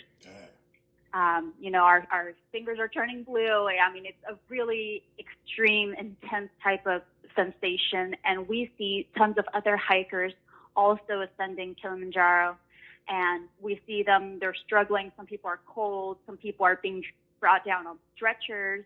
And I was trying not to psych myself out. I was thinking, okay, you know what? I'm going to keep doing this step by step to make it to the very top. And so finally, it is around 8 in the morning, and I finally look up, because I was in a very like zombified type of mentality. I was just like, okay, put one foot in front of the other. But I finally look up.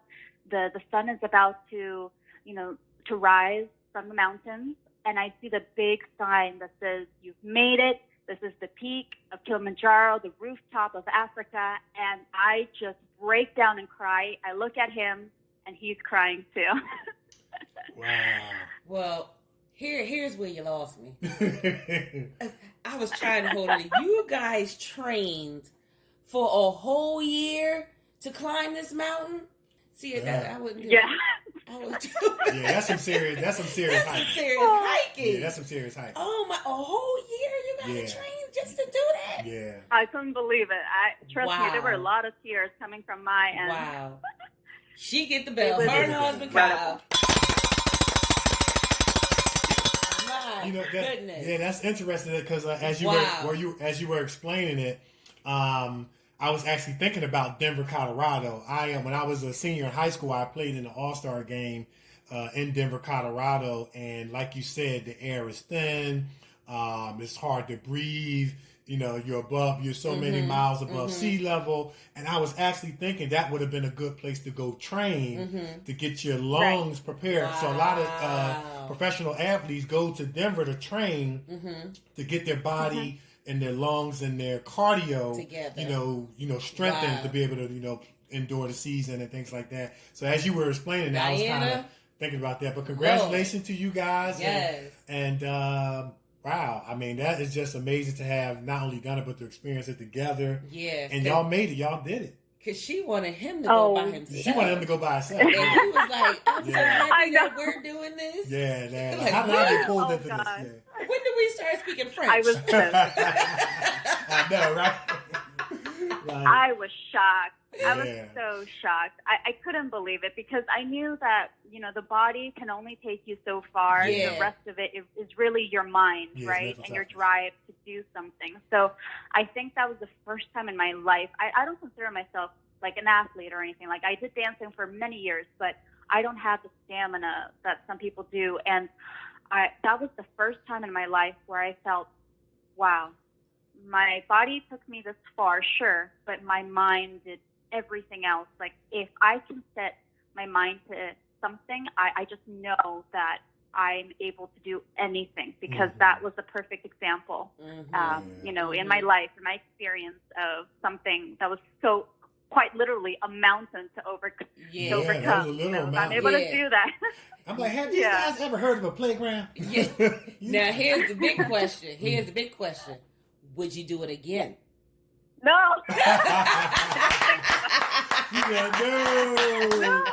No. I hear you on that one. Yeah, man. It was so hard. So hard. Yeah, I get it. I hear you on that. But it just reminds us about those strong and positive characteristics of the human experience that makes us so resilient to take on challenges like that, in spite of risk, and we're able to overcome it. And I'm gonna tell you, when I would have quit, when I saw them bringing people down on stretchers, I'd have been like, oh heck no. That would have been my cue. Yo, where's the snow ride? That would have been the my cue. snowmobile. Oh, I can't do it. I'm going back down. I can't go no further. Yeah, that's right. All right, I'm out. That's it right there. That's funny. Yeah. But Diana, you've been a phenomenal, motivational, inspirational, and encouraging guest. And we just want to thank you so much for coming on the show. We definitely going to have you back to talk about more you guys, the many adventures of Diana and Kyle. That's right.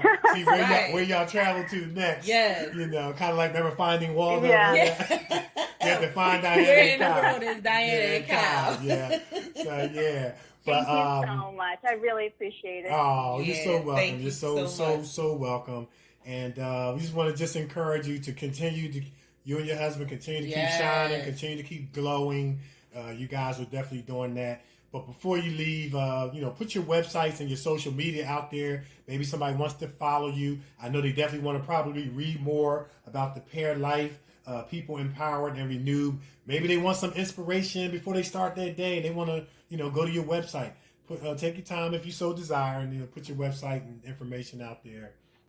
Oh, yes. So if anybody would like some more inspiration, motivation, self-care, and just learn more about life experiences, I encourage anyone to visit pearlife.com website, or on Instagram, you can follow us at pear.life. Thank you so much for having me on the show. Yeah, you're so welcome. Yeah, thank you and as so we much. always say, when you come on the Kevin and Nikee show, your family. Well, you already family because you family of Diana. Diana's our family, and Stuart Yee, and Cedric, and Tizito, and Mark, and who else we had?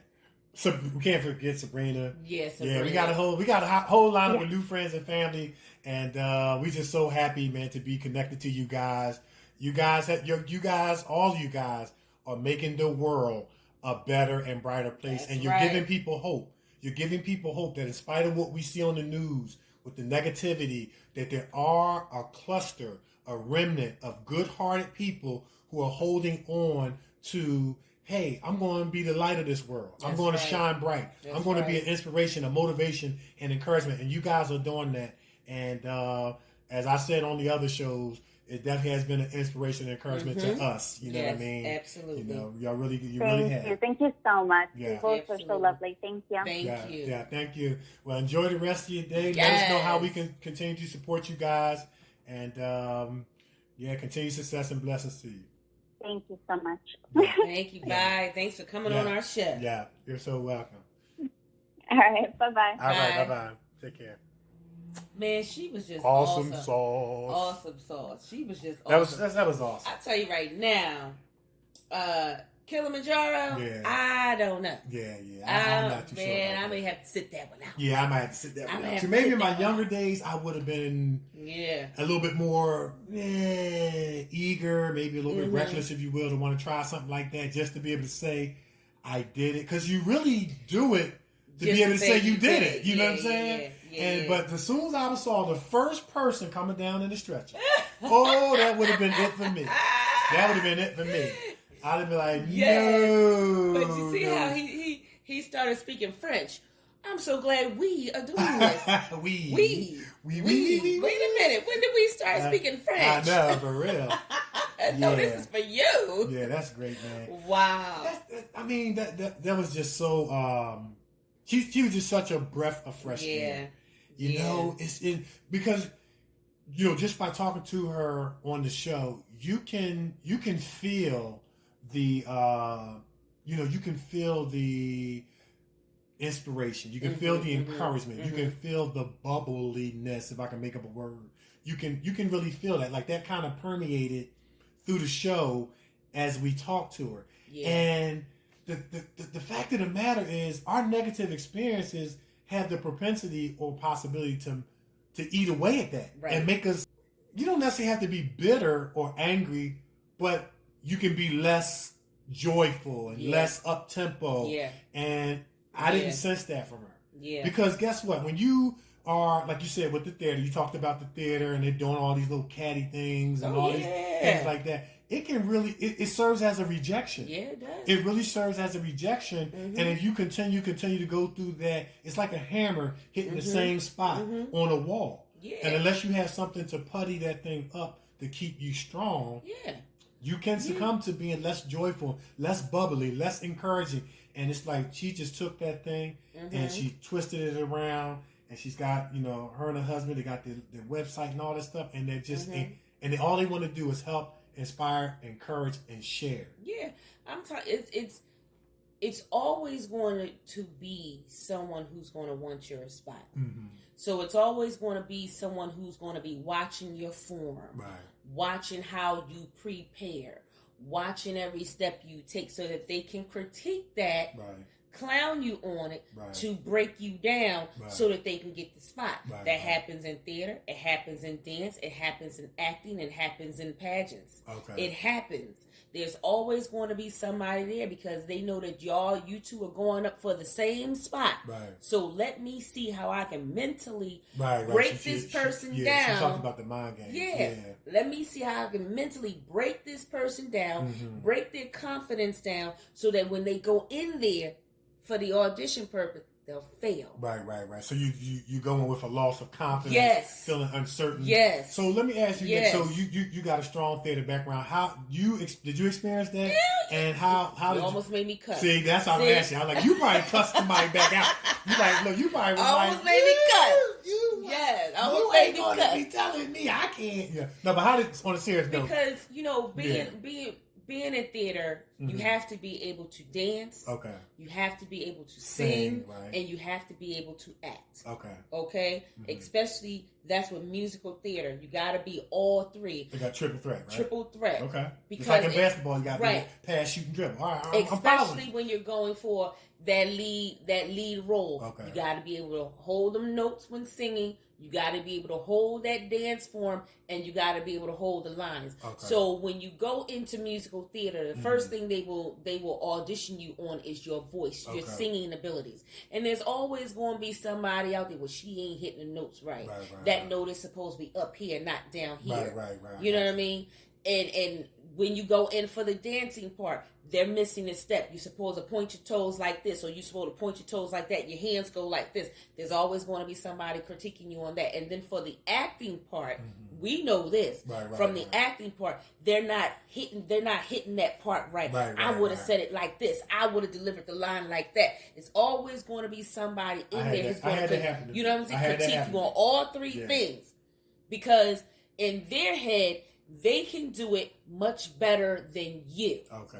In their head. Okay. So when you're going in, before you go in, they'll try and break you down so that you miss a step, you miss a note, or you forget a line.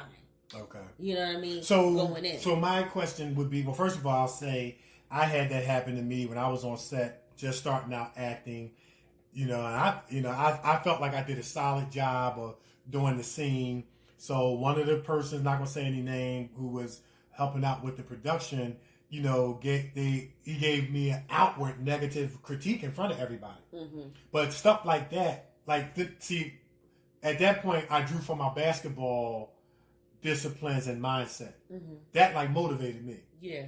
From that role, I went on to get nominated Best Actor. See that? You see what I'm saying? See that? So sometimes like what you do, what Diana did, what I did, you take that negative, you turn it into like a motivation, Right. and it ends up propelling you.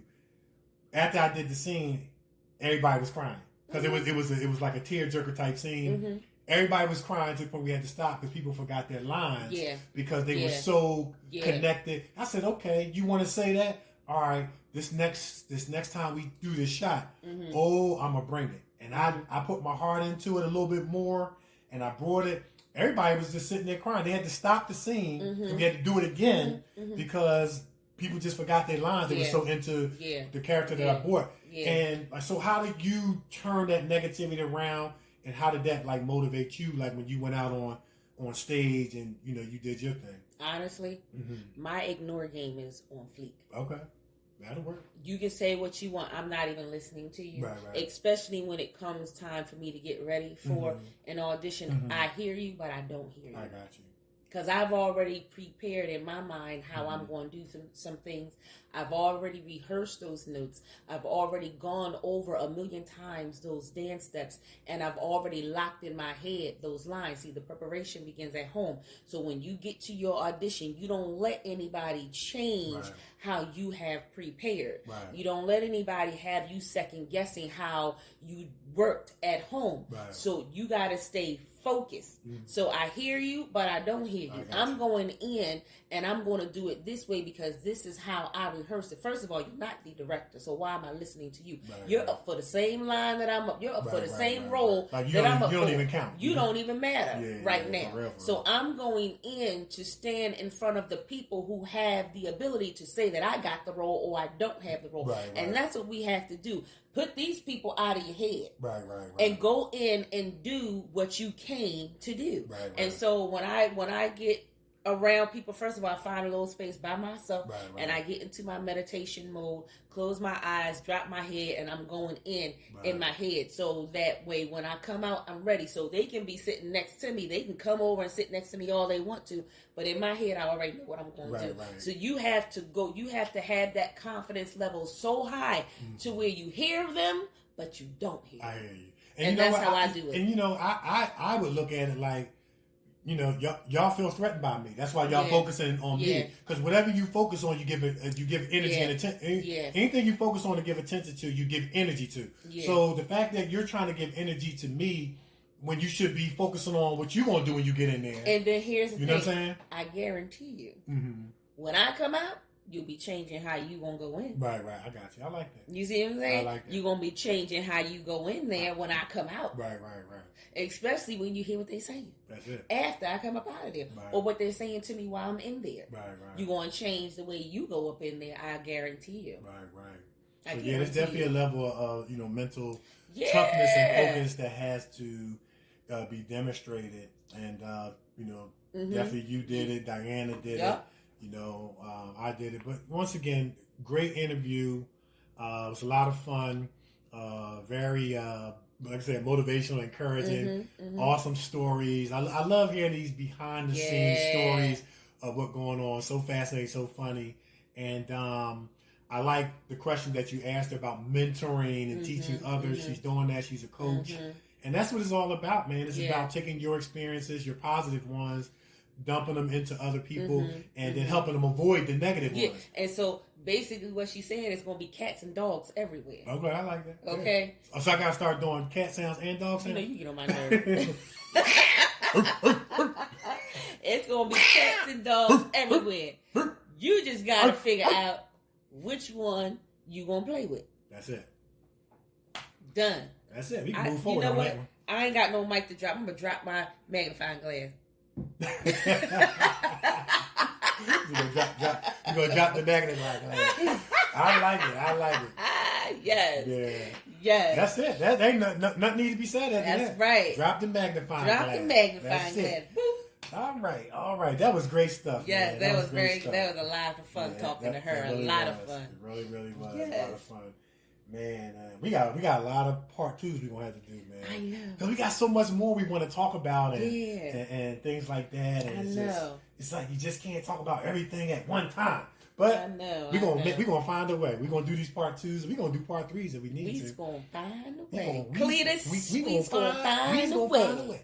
Anyway, so what? We gonna take a break? Yeah, we're going to take a break, and when we come back, it's going to be time for news and sports. Scholars Professional Editing Firm consists of a specialized group of academic doctors, editors, and statisticians that keep doctoral candidates moving through the academic doctoral process. The Scholars Group accepts doctoral dissertations, capstone projects, premise research studies, research proposals, and oral defense preparations and presentations. The Scholars offer both qualitative and quantitative research assistant data analysis, dissertation editing, writing support, and mentorship through their Bootcamp 8-week online program. The Scholars Professional Editing Group will keep you moving. And for more information, visit www.thescholarsedediting.com. That's www.thescholarsedediting.com. Or contact Dr. Tamika Haynes at 281-315-6053. Mm-hmm. Yeah. Mm-hmm. Mm-hmm. Mm-hmm. Everybody take your lighters out right now. Throw your hands in the air. Oh, you get on my nerves. Oh, man. You gotta stop. Yeah. All right, now. Yeah. You know what time it is. It's time for news and sports. All right, so in sports. Okay, it must be good. It's good. The NBA is back, baby. From outer space. Yeah. Yeah. Yeah. So, on June 30th, Friday, June 30th, the NBA kicked off. It is back, and it is in full effect. Yes, baby. Yes, it is. So, LeBron James lifts the Lakers past the Clippers. It was a good game. I watched it. 103-101. Lake Buena Vista, Florida. LeBron James and the Los Angeles Lakers showed some rust, but they knocked it off with time to spare. Mm-hmm. So Andy Davis scored 34 points. James had the go-ahead basket with 12.8 seconds left, and the Lakers moved closer to climbing the number one seed in the Western Conference playoffs by topping the Los Angeles Clippers 103-101 on Friday. It was last Thursday night in the second game of the NBA reopening doubleheader. Mm-hmm. James had 16 points, 11 rebounds, and 7 assists to help the Lakers move 6.5 games ahead of the Clippers in the West with 7 games remaining. Kyle Kuzma added 16 points. It felt like a real game to me. Two teams battling. Can't complain for the first time, Davis said. Paul George had 30 points and Kawhi Leonard scored 28 for the Clippers, who had an 11-point lead midway through the third in a game with deep ebbs and flows. The Clippers got the lead after a 26-5 run. The Lakers immediately rebutted with a 36-14 run to reclaim control. And it still came down to the final moments. George's three-pointer with 1 minute and 50 seconds left cut the Lakers' lead to 99-98. James muscled his way to a layup on the next possession, and then George hit another three to tie the game 101 with 29 seconds remaining in the game. James followed his own miss down the lane for the go-ahead basket, then was brilliant on the last defensive possession, forcing the ball out of Kawhi Leonard's hands and covering George as his three-point try at the buzzer misfired. So we can't have self-inflicted wounds, and I thought we had too many of them, said Clippers coach Doc Rivers, whose team, which remained shorthanded with Lou Williams. Remember we talked about Lou going to the club last week? Yeah, Lou, we got to get you back up in there, man. He's still in quarantine, and Montrezl Harrell, tending to a family matter, gave up 29 points off turnovers. Thursdays marked the NBA's first game action in 141 days. The league's getting back to work after the coronavirus pandemic forced a shutdown. So during the pandemic, a renewed discussion about racial injustice happened in this country. The conversation that surrounds this NBA restart. The courts have Black Lives Matter on them, and the Lakers and Clippers knelt together during the national anthem in a silent protest to demand equality. New Orleans and Utah did the same in their night's opener. James, who is going to win his first assist title, had 5 in the first quarter to get teammates going, and then his first basket of the restart came on a dunk early in the second quarter to put the Lakers up 37-24.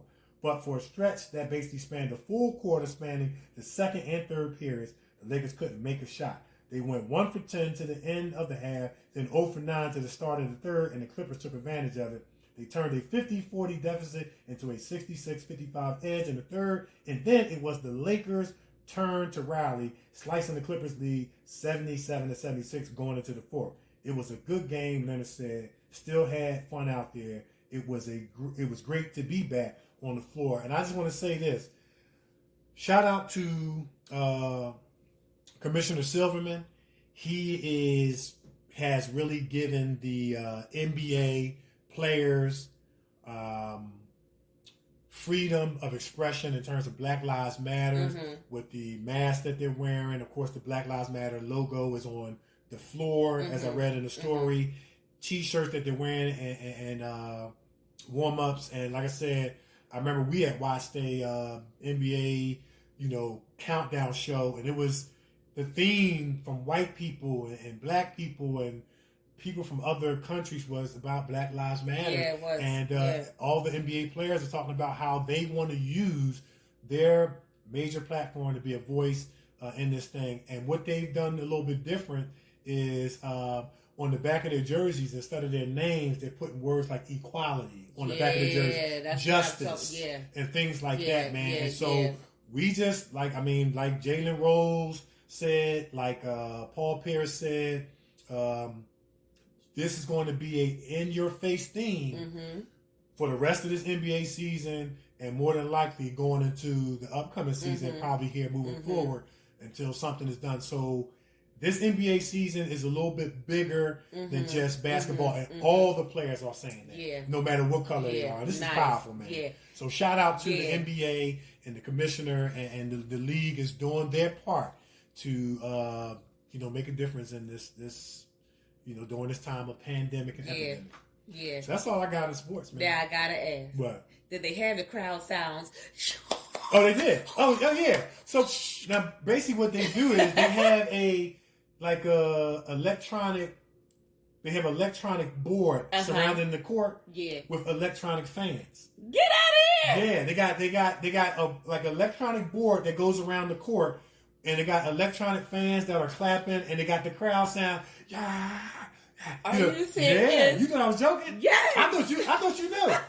Yeah, they got electronic soundboard, and that's why. Because I didn't see the game. Yeah, and so that's why the players are saying it don't feel like a scrimmage, because the concern was if we're not going to have any fans there, it's just going to seem like a scrimmage. Just we put on uniforms and we're going through the motions of a game. Yeah, but they actually have electronic board with fans that are clapping. Nice. And I said, that is awesome, man. There was a lot of work that went into it. Yeah, you that's what gets you hyped. Listen, when I was playing basketball, I went out there to show off for the crowd. That's right. And it was like the crowd was like your sixth man. They was the one that got you hyped. They was the one that made you jump a little bit higher on that fast break than you would have if you was over there practicing by yourself. You wanted to do something to make somebody say, the crowd go, oh, or throw chairs and get hyped because you did something spectacular. That's part of that game. Nice, I love it. Yeah, I love it. Next game, I'm definitely gonna watch because I want to. See it's fantastic. They did a fantastic job. The experience. Yeah. Next time, I'm definitely gonna watch. I'm definitely gonna watch. Job. All right. In news, people, it's not like how we said. It's totally different. Schools will not be reopening up until November. Okay, November 17th. All schools will be doing virtual learning. Meaning, remember we reported on the show that half the student body is going to go in on Monday and Tuesday. The other half is going to be doing virtual learning, and then that group is going to go in on Wednesday and Thursday, and the Monday and Tuesday group is going to come home and then do the virtual learning, and then we were going to do the virtual learning. All schools was going to do the virtual learning on Friday. It's not like that anymore. All schools will be doing virtual learning until November 17th. And, school's supposed to start on the 8th of September. Well, school really supposed to start with the day after Labor Day. Right. Now it's September 8th. Okay. September 8th? September 8th. Okay. Remember, Labor Day is what? September 5th? Yeah, it's around that first week. It's like the first week. Yeah. Okay, so schools will start September 8th, and they're not going back until November. Wow. November 17th. And Chester Upland District School District, they are doing the same thing. They are going to be doing, actually, no.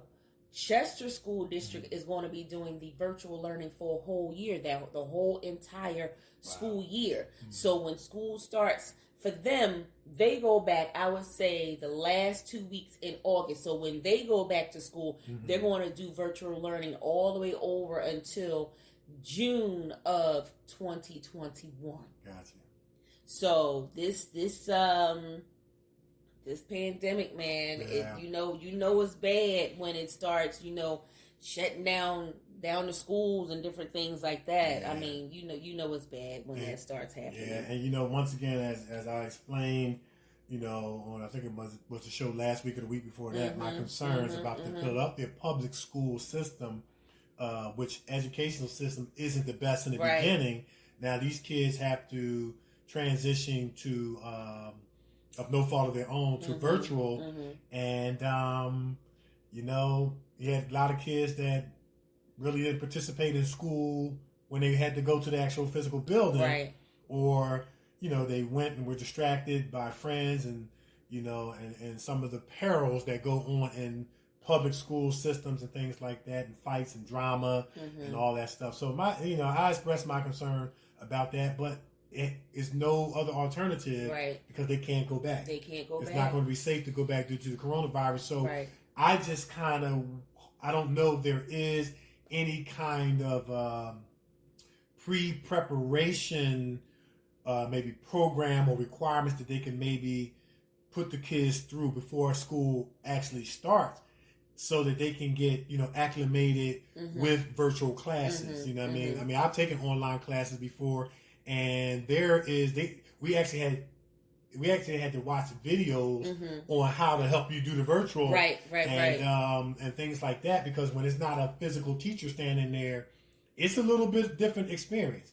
And if you're in a situation where you don't know what link to push, you could really get lost, because now it's like, okay, is my tutor accessible? Is my instructor accessible so I can ask them this question so I can get my assignment done? So there are some challenges I think they need to start working on in advance to prepare these kids. Because it's not going to just be, okay, click on your computer and then your assignment's going to be right there. Yeah, you're going to have to do some work and some navigation and things like that.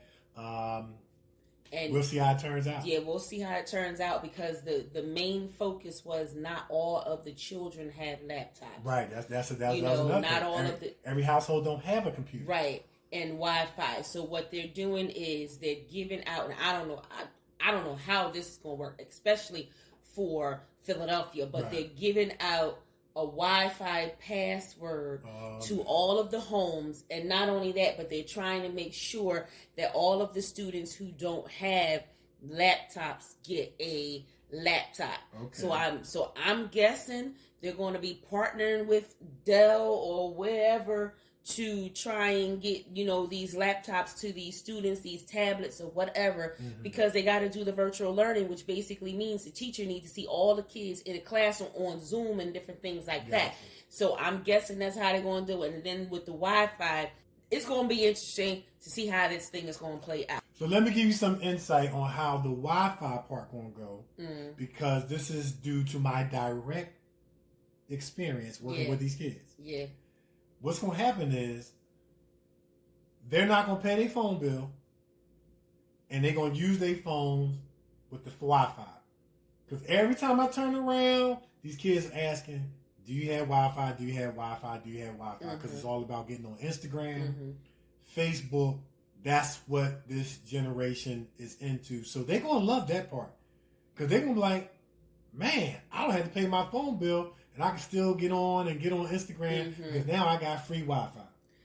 Well, so now you want to mix free Wi-Fi to get on Instagram, Facebook, Twitter, Snapchat, TikTok, all that stuff, with paying attention on a computer. Wait. And it's up to you to hold your own attention and pay attention when quiet is kept. It may not be quiet is kept. A lot of these kids got ADHD, ADD.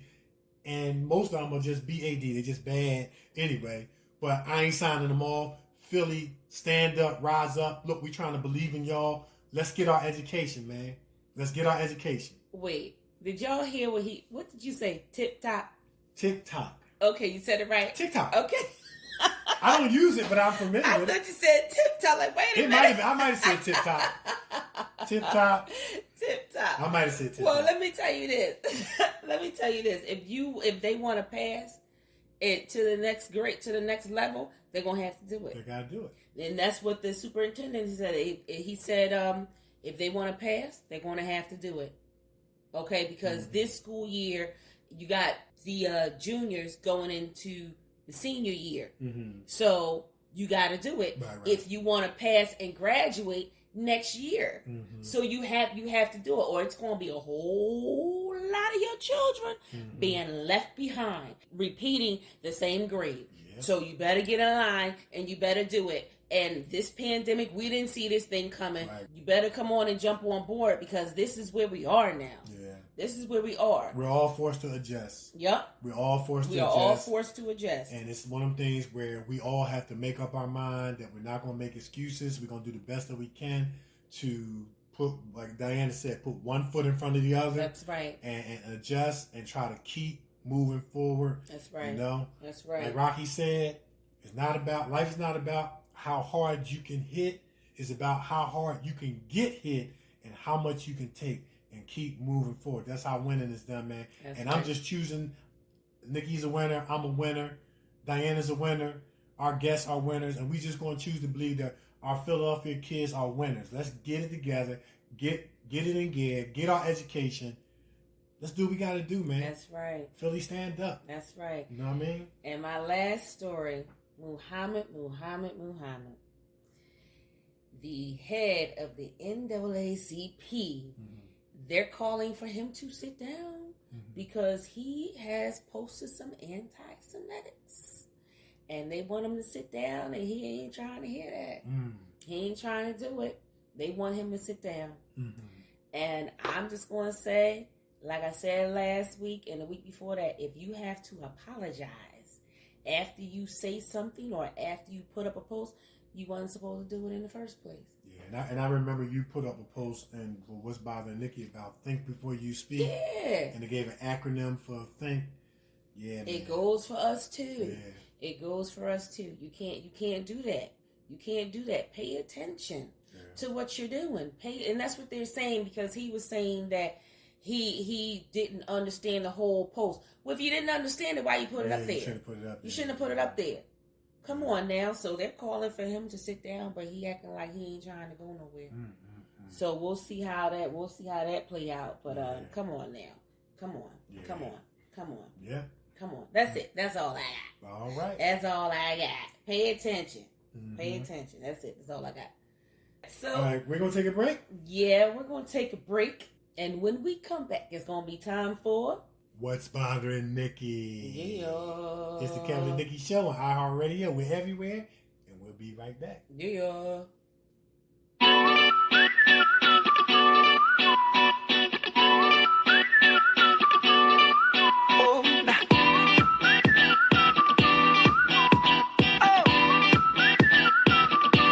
Just shoot for the stars. If it feels right, then aim for my heart. If you feel like it, take me away and make it okay. I swear I'll behave. You wanted control, so we waited. I put on a show. Now we're naked. You say I'm a kid. My ego is big. I don't give a shit. And it goes like this. Take me by the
you wanna know how to make me smile? Take control on me just for the night. But if I share my secret, you're gonna have to keep it. Nobody else can see this. So watch and learn. I won't show you twice. Head to toe, oh, baby, run it right. But if I share my secret, you're gonna have to keep it. Nobody else can see this. And it goes like this. Kiss me by the tongue and I know you. Kiss me till you're drunk and I'll show you all the moves like Jagger. I've got the moves like Jagger. I've got the moves like Jagger. I don't need to try to control you. Look into my eyes and I'll own you. Get the moves like Jagger. I've got the moves like Jagger. I've got the moves like Jagger. Yeah, All right. that's that runway music Yeah, right no there. doubt, no doubt. That's that runway music. I'm telling you, when you watch those pageants, especially the Victoria's Secret pageant, they just have the best music. Right, yeah. They just have the best music because you got to be able to stretch your stuff to the beat. It's up tempo, man. It's like, you know, Yeah. normally it's up tempo, upbeat, and things like that, so they can walk that fast pace. And yeah, man. But Yeah, you got to be able to stretch yourself to that fast-paced beat and stuff like that. And then you turn around, give you a little look back, see, and then come back. Yeah. you got to look back, you step away and come back. You know. Step away and come back. You got to give you a little look back, see, and then, come back. That's what you got to do. Yeah. All right, so now it's time for my favorite part of the show. We're going to find out what's bothering Nikee. What's bothering you, Nikee? Why are people so rude, man? I have a complaint. I've been holding it in the entire show, and this is my time to get it out. There's some certain parts in Philadelphia that I prefer not to drive in. I'm sorry. One of those parts is North Philadelphia. Oh, my God. North Philadelphians, come on, man. Dang. They so rude. And driving. Okay, listen. Here's the story. Trying to get home from my mother's, because remember I said that we, buried my niece over the weekend. I'm trying to get home. It's dark. It's already late. Because you know how you got the family to come over the house, and you get stuck with those ones that don't know how to leave. Even after you start breaking down stuff and cutting off lights, they still sitting there. Right. So I had to call it a night. I'm like, okay, I'm getting ready to go. So I'm pulling out of the my parking spot, and I'm trying to make that left, but I can't make the left, and there's cars piling up behind me because there are cars in front of me, and they don't want to move. The light has already turned green, and they're still sitting there. Everybody's out talking at the car, and I'm beeping my horn like, come on, yo. Right. So then the young boy gets out of his car and go, hey, we're in a family reunion. I said, hey, I just buried my niece. I'm in mourning, so can you move your car so I can go home and cry? Right. Move. Right. The homeboy still didn't move. I sat on the horn. I was like, Finally, they got tired of hearing the noise, pulled their car over into the parking spot that was available so that we all can get by. Come on, why are you so rude and ignorant and mean? Come on now. Yeah. That's why I don't like driving up North Philadelphia. Right. And then you get the drivers who, when you're driving, they want to cut you off. Listen, like I told you over the weekend, I was almost in 3 car accidents just trying to get to the funeral. Jeezy, Christmas. So you almost got killed going to the funeral. Yes.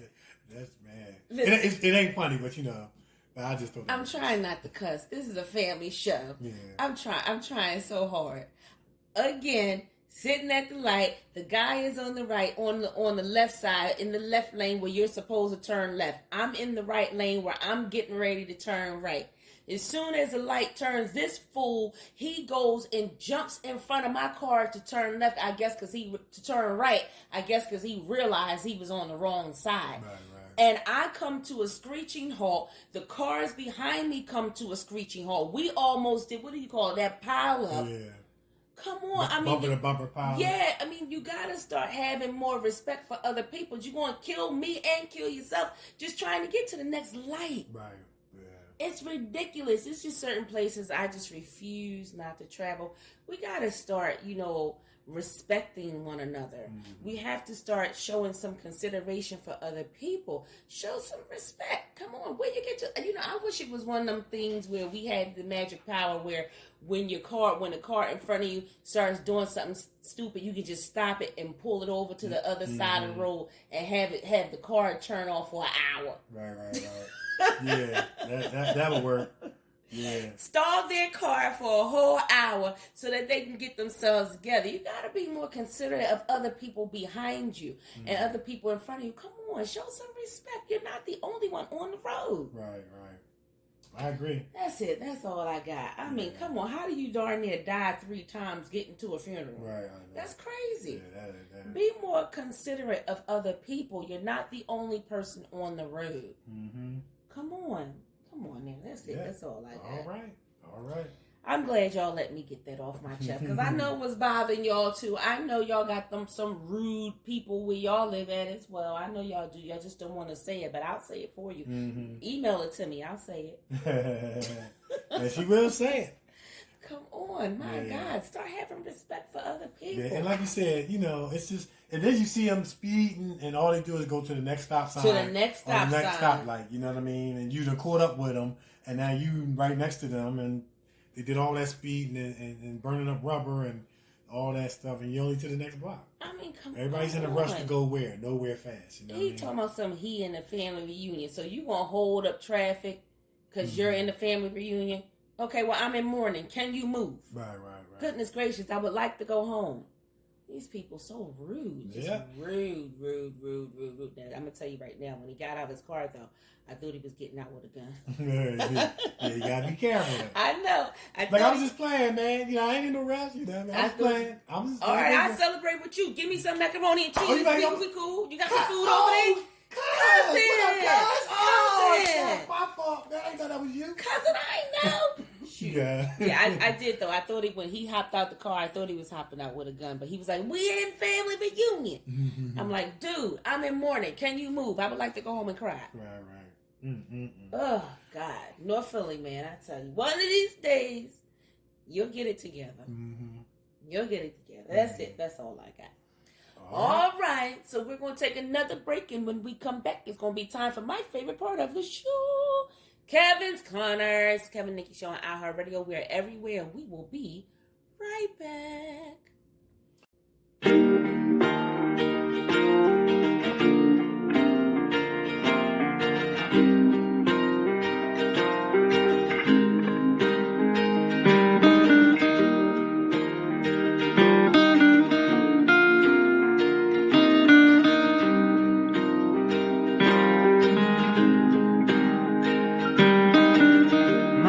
Is brilliant.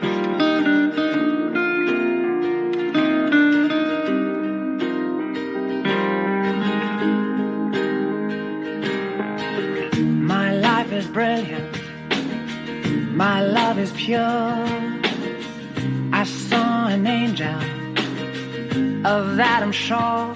She smiled at me on the subway. She was with another man, but I won't lose no sleep on that, 'cause I've got a plan. You're beautiful. You're beautiful. You're beautiful. It's true. I saw your face in a crowded place, and I don't know what to do, 'cause I'll never be with you.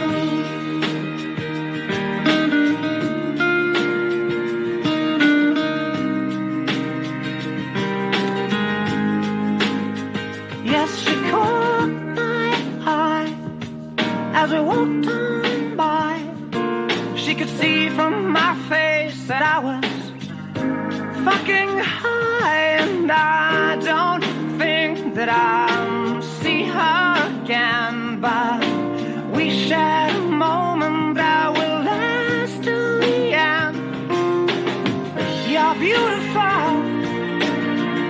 You're beautiful. You're beautiful. It's true. I saw your face in a crowded place, and I don't know what to do, 'cause I'll never be with you. La, la, la. La, la, la. La, la, la, la. You're beautiful. You're beautiful. You're beautiful. It's true. There must be an angel with a smile on her face when she thought up that I should be with you.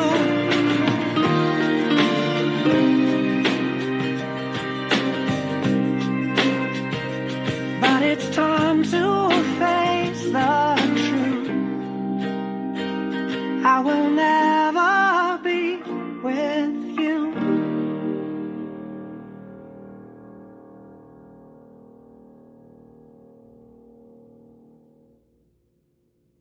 You're listening to the Kevin and Nikki Show on iHeart Radio.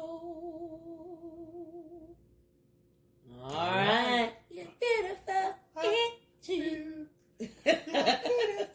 It's you. You're beautiful. You're beautiful. It's true. And I saw your face In a crowded place, and I don't know what to do. And I don't know what to do. I said, you're beautiful. It's true. You're beautiful. It's true. You're beautiful. It's true. true. You got to speed it up. And I saw your face In a crowded place, and I don't know what to do. All right. And then you gotta hold the last note.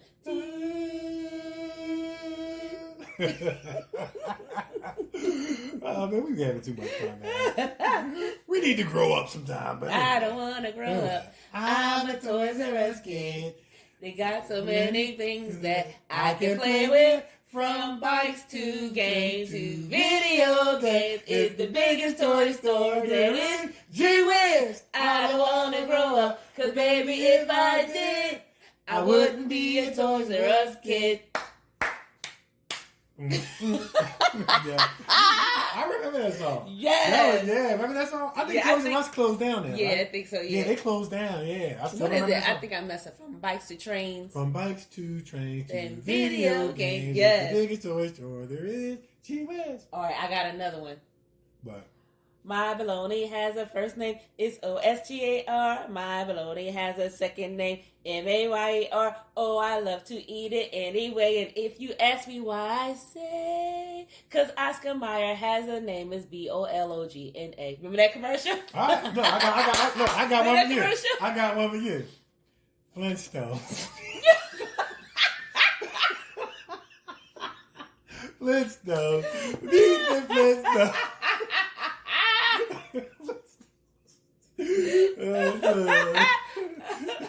That is not a commercial. That's right, that was a cartoon, right? That was a cartoon. Right. That is not a commercial. Oh, man. All right, so what we got next? So, my cheeks hurt. I'm laughing too much. So now it's time for my favorite part of the show. Kevin's Corner. KevinKorner. All right, so we're going to keep the high vibration train moving. Choo-choo. And we're in week number 69. Man. We're going to deal with two more characteristics of signs that one is operating on a high vibration of frequency and light. And we in characteristics number 110 and 111. 110 is you have beauty of the heart. Mm-hmm. All right? In the metaphorical sense, a person with a beautiful heart is a person whose personality is warm, inviting, friendship, and security, also considerate, kind, helpful, and loving.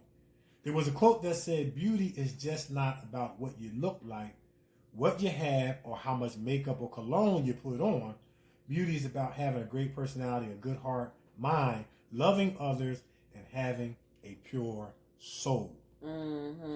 Next characteristic, number 111. Because you have beauty of the heart, your inward beauty makes you demonstrate outward beauty, or even look more beautiful outside. Yeah. So your inner beauty never needs makeup. It only needs a good heart filled with selflessness, love, and care. Real beauty is about always being willing to assist anyone, even if there is nothing in it for you except the pure pleasure of seeing satisfaction and content on the other person's face. That person has inner beauty. Now, I also want to qualify this too. We're not talking about allowing yourself to be taken advantage of. We're not talking about allowing yourself to be a doormat, to be used by people. And as I alluded to earlier in the show, sometimes our negative experiences can eat at our bubbliness, if I can make up a word, our joy. It can eat away at, being upbeat and up-tempo, especially if you continue to experience the same negativity over a long period of time.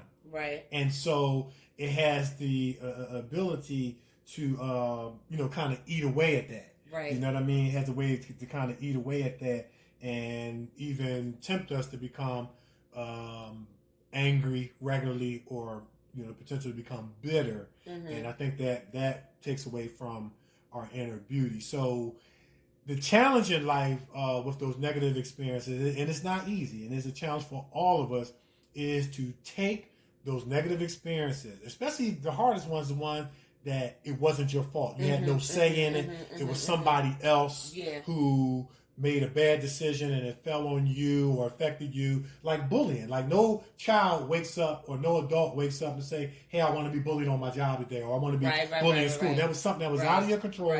Something you didn't pray for, ask for, or expect that day. But some way, somehow, of course, taking the necessary steps to, keep yourself safe and all those things and those particular examples, you want to try to do the best you can to fight in your heart to not allow that situation to make you become bitter, but become better, so that you can continue to demonstrate that inward beauty. Because here's the thing at the end of the day, given the bully situation with, somebody on their job, a child in school. Of course, children in school, they're not mature enough to kind of understand. They kind of internalize things, personalize things, because their social context is predicated on acceptance by kids. Adults are to a degree, but we've been through so much stuff that, like what you said, my ignore game can go to another level. So much that I ain't even paying you no mind, because I done been through that, and I done been through too much, and you don't even count right now. But, exactly. Yeah, but the key is to try to take that experience to make you better, and if you can use it to help someone else, that further brings healing in your own life. Right. You know what I'm saying? If you can use someone or help somebody else avoid the pitfall of what you've been through. Right. But it's that's tough when it's that stuff you didn't ask for. That's the toughest type of pain to deal with, because it's still affecting you. And somehow, some way, it's going to be a daily fight to not let that rob you or eat away at your inward beauty, so you don't become angry, you don't become bitter, and like I said earlier in the show, you don't say, well, I got treated this way, so I'm going to treat others. Because bullies, 9 times out of 10, bullies were bullied by somebody else, and they're perpetuating the behavior. Right. And it takes someone with courage, resiliency, determination to say, hey, I'm not going to repeat that negative behavior. I'm going to keep my heart pure, but I'm going to gain wisdom from it as I move forward. You know what I mean? And it's difficult. But because you have beauty of heart, you have that inward beauty that makes you demonstrate outward beauty, man. Because guess what? The truth of the matter is that physical stuff, it's going to sag, it's going to wrinkle, and it's going to fade. And if you don't have nothing on the inside that's going to carry you through, absolutely, it's not going to mean, as the old folks used to say, a hill of beans. That's right. That's all I got. That's right. I'm just going to fill the paper like Johnny Carson used to do. That's it. Drop the magnifying glass. We dropping magnifying glasses, and we throwing the paper like Johnny Carson used to do. That's it. That's it. If Yeah. you ain't got nothing on the inside, it don't matter what your outside look like. You's ugly. That's it. That's it. I saw a post that said, and it definitely goes for men or women. It's not just because a lot of times we think about beauty, we always go straight to the women. But this encompasses men and women. I saw a post that said, I think I'm gonna post it today on the show. Well, it's no matter of fact, I've already posted. It said, just because you have something along the lines of just because you have a beautiful face doesn't mean you have a beautiful heart. You know what I mean? Something like that. But it was kind of comparing outward with the inward. And the inward is most important, man. The inward is most important because that's the stuff that's going to stand. Yes. All that other stuff is sinking sand. Sinking sand. They say in church language. That's it. That's it. Yeah. That's it. Now you got my wheels churning because that was a song that we used to sing in church all the time. So I can't remember. I only remember that part, but it's all other grounds is sinking sand, and then all other grounds is... That's it. Solid rock, solid rock, I said. All other ground is sinking sand. All right, take it back to the top. They had to always go back up to the top. Oh, Christ the solid rock I stand. All other ground is sinking sand. All other ground is sinking sand. Yes. Man, I remember that song. Yeah. That's one of them songs you be sitting in church like that. Was the church hymn, remember? Yeah, the church hymn, like, here we go with this hymn again. This hymn, these hymnals. Here we go. And, it was always the director that wanted to sing it one more time. One more time. Back to the top. And have his hand up like this. Yeah. Oh. Yeah. Like he was conducting an orchestra. Yeah. I know, man. He was going to get his... Man, I remember going to this one church and the choir director started pop locking as he was directing the choir. I'm like, man, he getting his one shiny moment. Okay. Yeah, a lot of times that stuff was about one shiny moment. I'm serious, though. But it was... I remember that. Yeah. All right, so we're going to put it out there? Yeah, we're going to put it out. All right. Well, listen, thank you guys so much from the top, middle, and bottom of our hearts. We want to say thank you so much for tuning in to another great show, another great guest, another great conversation, great music, and much, much more. We love you guys. You guys are in our thoughts and prayers, and you guys motivate, encourage, and inspire us. As long as y'all keep tuning in, we're going to keep bringing y'all these hot show, hot guests, hot music, hot conversation, hot topics, and all that stuff. So, listen, keep on keeping on, be encouraged. That's right. You know what I mean? These are tough and challenging times, but look, we're going to make it through this. We're going to make it through this. We're going to make it through this together. And if we were just able to put a smile on your face, if it was just nothing but for 2 hours, or however long you tuned in, look, we're happy and grateful for that on a serious note. But I'm actor Kevin D. Benton. You can find me on Facebook, Kevin D. Benton, on Twitter, at Kevin D. Benton, and on YouTube. You can find us on YouTube, actor Kevin D. Benton, actress Nikee Warren. Check us out. Yeah, you can find me on Facebook, Nikee Warren, on Twitter, at Nikee Warren, and on the gram. Hello, I'm Nikee. That's spelled HELLOIMNIKEE. You can find our show, Kevin Nikee Show, on Facebook, at Kevin Nikee Show on Twitter, and Kevin Nikee Show on the gram. We keep it simple so that you can find us. And if you have any questions, comments, concerns regarding our show, hit us up, KevinNikkeeShow@yahoo.com. You got any questions, comments, concerns for our special guest, Diana Noriega Weng. Hit us up, KevinNikkeeShow@yahoo.com. You want to talk to her about that modeling? Yeah. Definitely hit us up on the KevinNikkeeShow@yahoo.com. We'll get the answer from her, and we will read it on our show. Like we always say, is who knows your letter can be featured on our show. Listen, before we end our show, I just want to say thank you to Diana Weng for naming me and challenging me to post a photo for hashtag women supporting women, hashtag challenge accepted, and you have to post a photo. I had to post a photo in black and white, and I did that.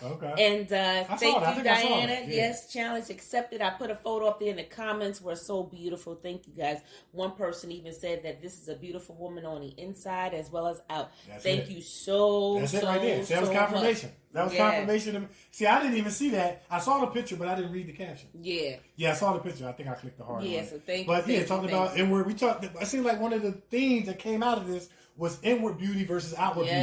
You know what I'm saying? And what was more important. That's right. Like That's right. So thank you so very much. Thank you so very much for that. Thank you for the comments, and thank you guys for the comments on our show. Yeah. You guys are loving what we're talking about. Yeah. You guys are loving what we're talking about. You're loving what's bothering Nikee. You're loving Kevin's Corner. You're tuning in on our adventures. You guys are getting into it. So thank you so much for that. We can't do this show without you. We truly appreciate you. Mm-hmm. That's it. Right. Yeah, be more considerate of people, Philadelphians. Come on now. Yeah. You don't have the road by yourself. There's other people too. Share it. Sharing is caring. Mm-hmm. It's the Kevin and Nikee Show on iHeartRadio. We're everywhere, and we are out of here. Peace.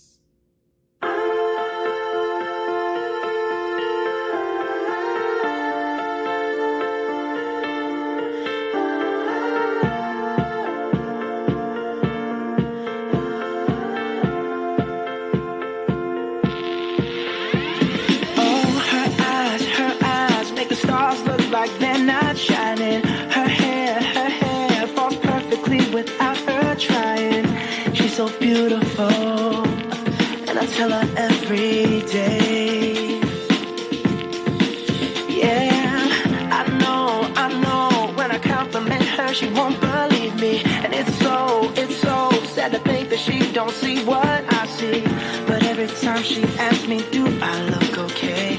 I say, when I see your face,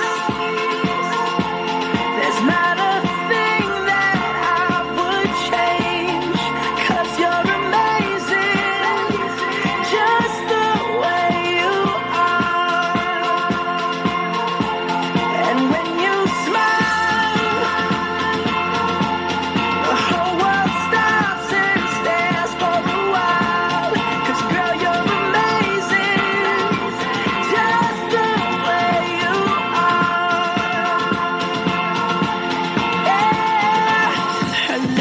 Her lips, I could kiss them all day if she'd let me. Her laugh, she hates, but I think it's so sexy. She's so beautiful, and I tell her every day. Oh, you know, I never ask you to change. If perfect's what you're searching for, then just stay the same. So don't even bother asking if you look okay. You know I'll say, when I see your face, there's not a thing that I would change, 'cause you're amazing, just the way you are. And when you smile, the whole world stops and stares for a while, 'cause girl, you're amazing, just the way you are. The way you are. The way you are. Girl, you're amazing, just the way you are. When I see your face, there's not a thing that I would change, 'cause you're amazing, just the way you are. And when you smile, the whole world stops and stares for a while, 'cause girl, you're amazing, just the way you are. Yeah.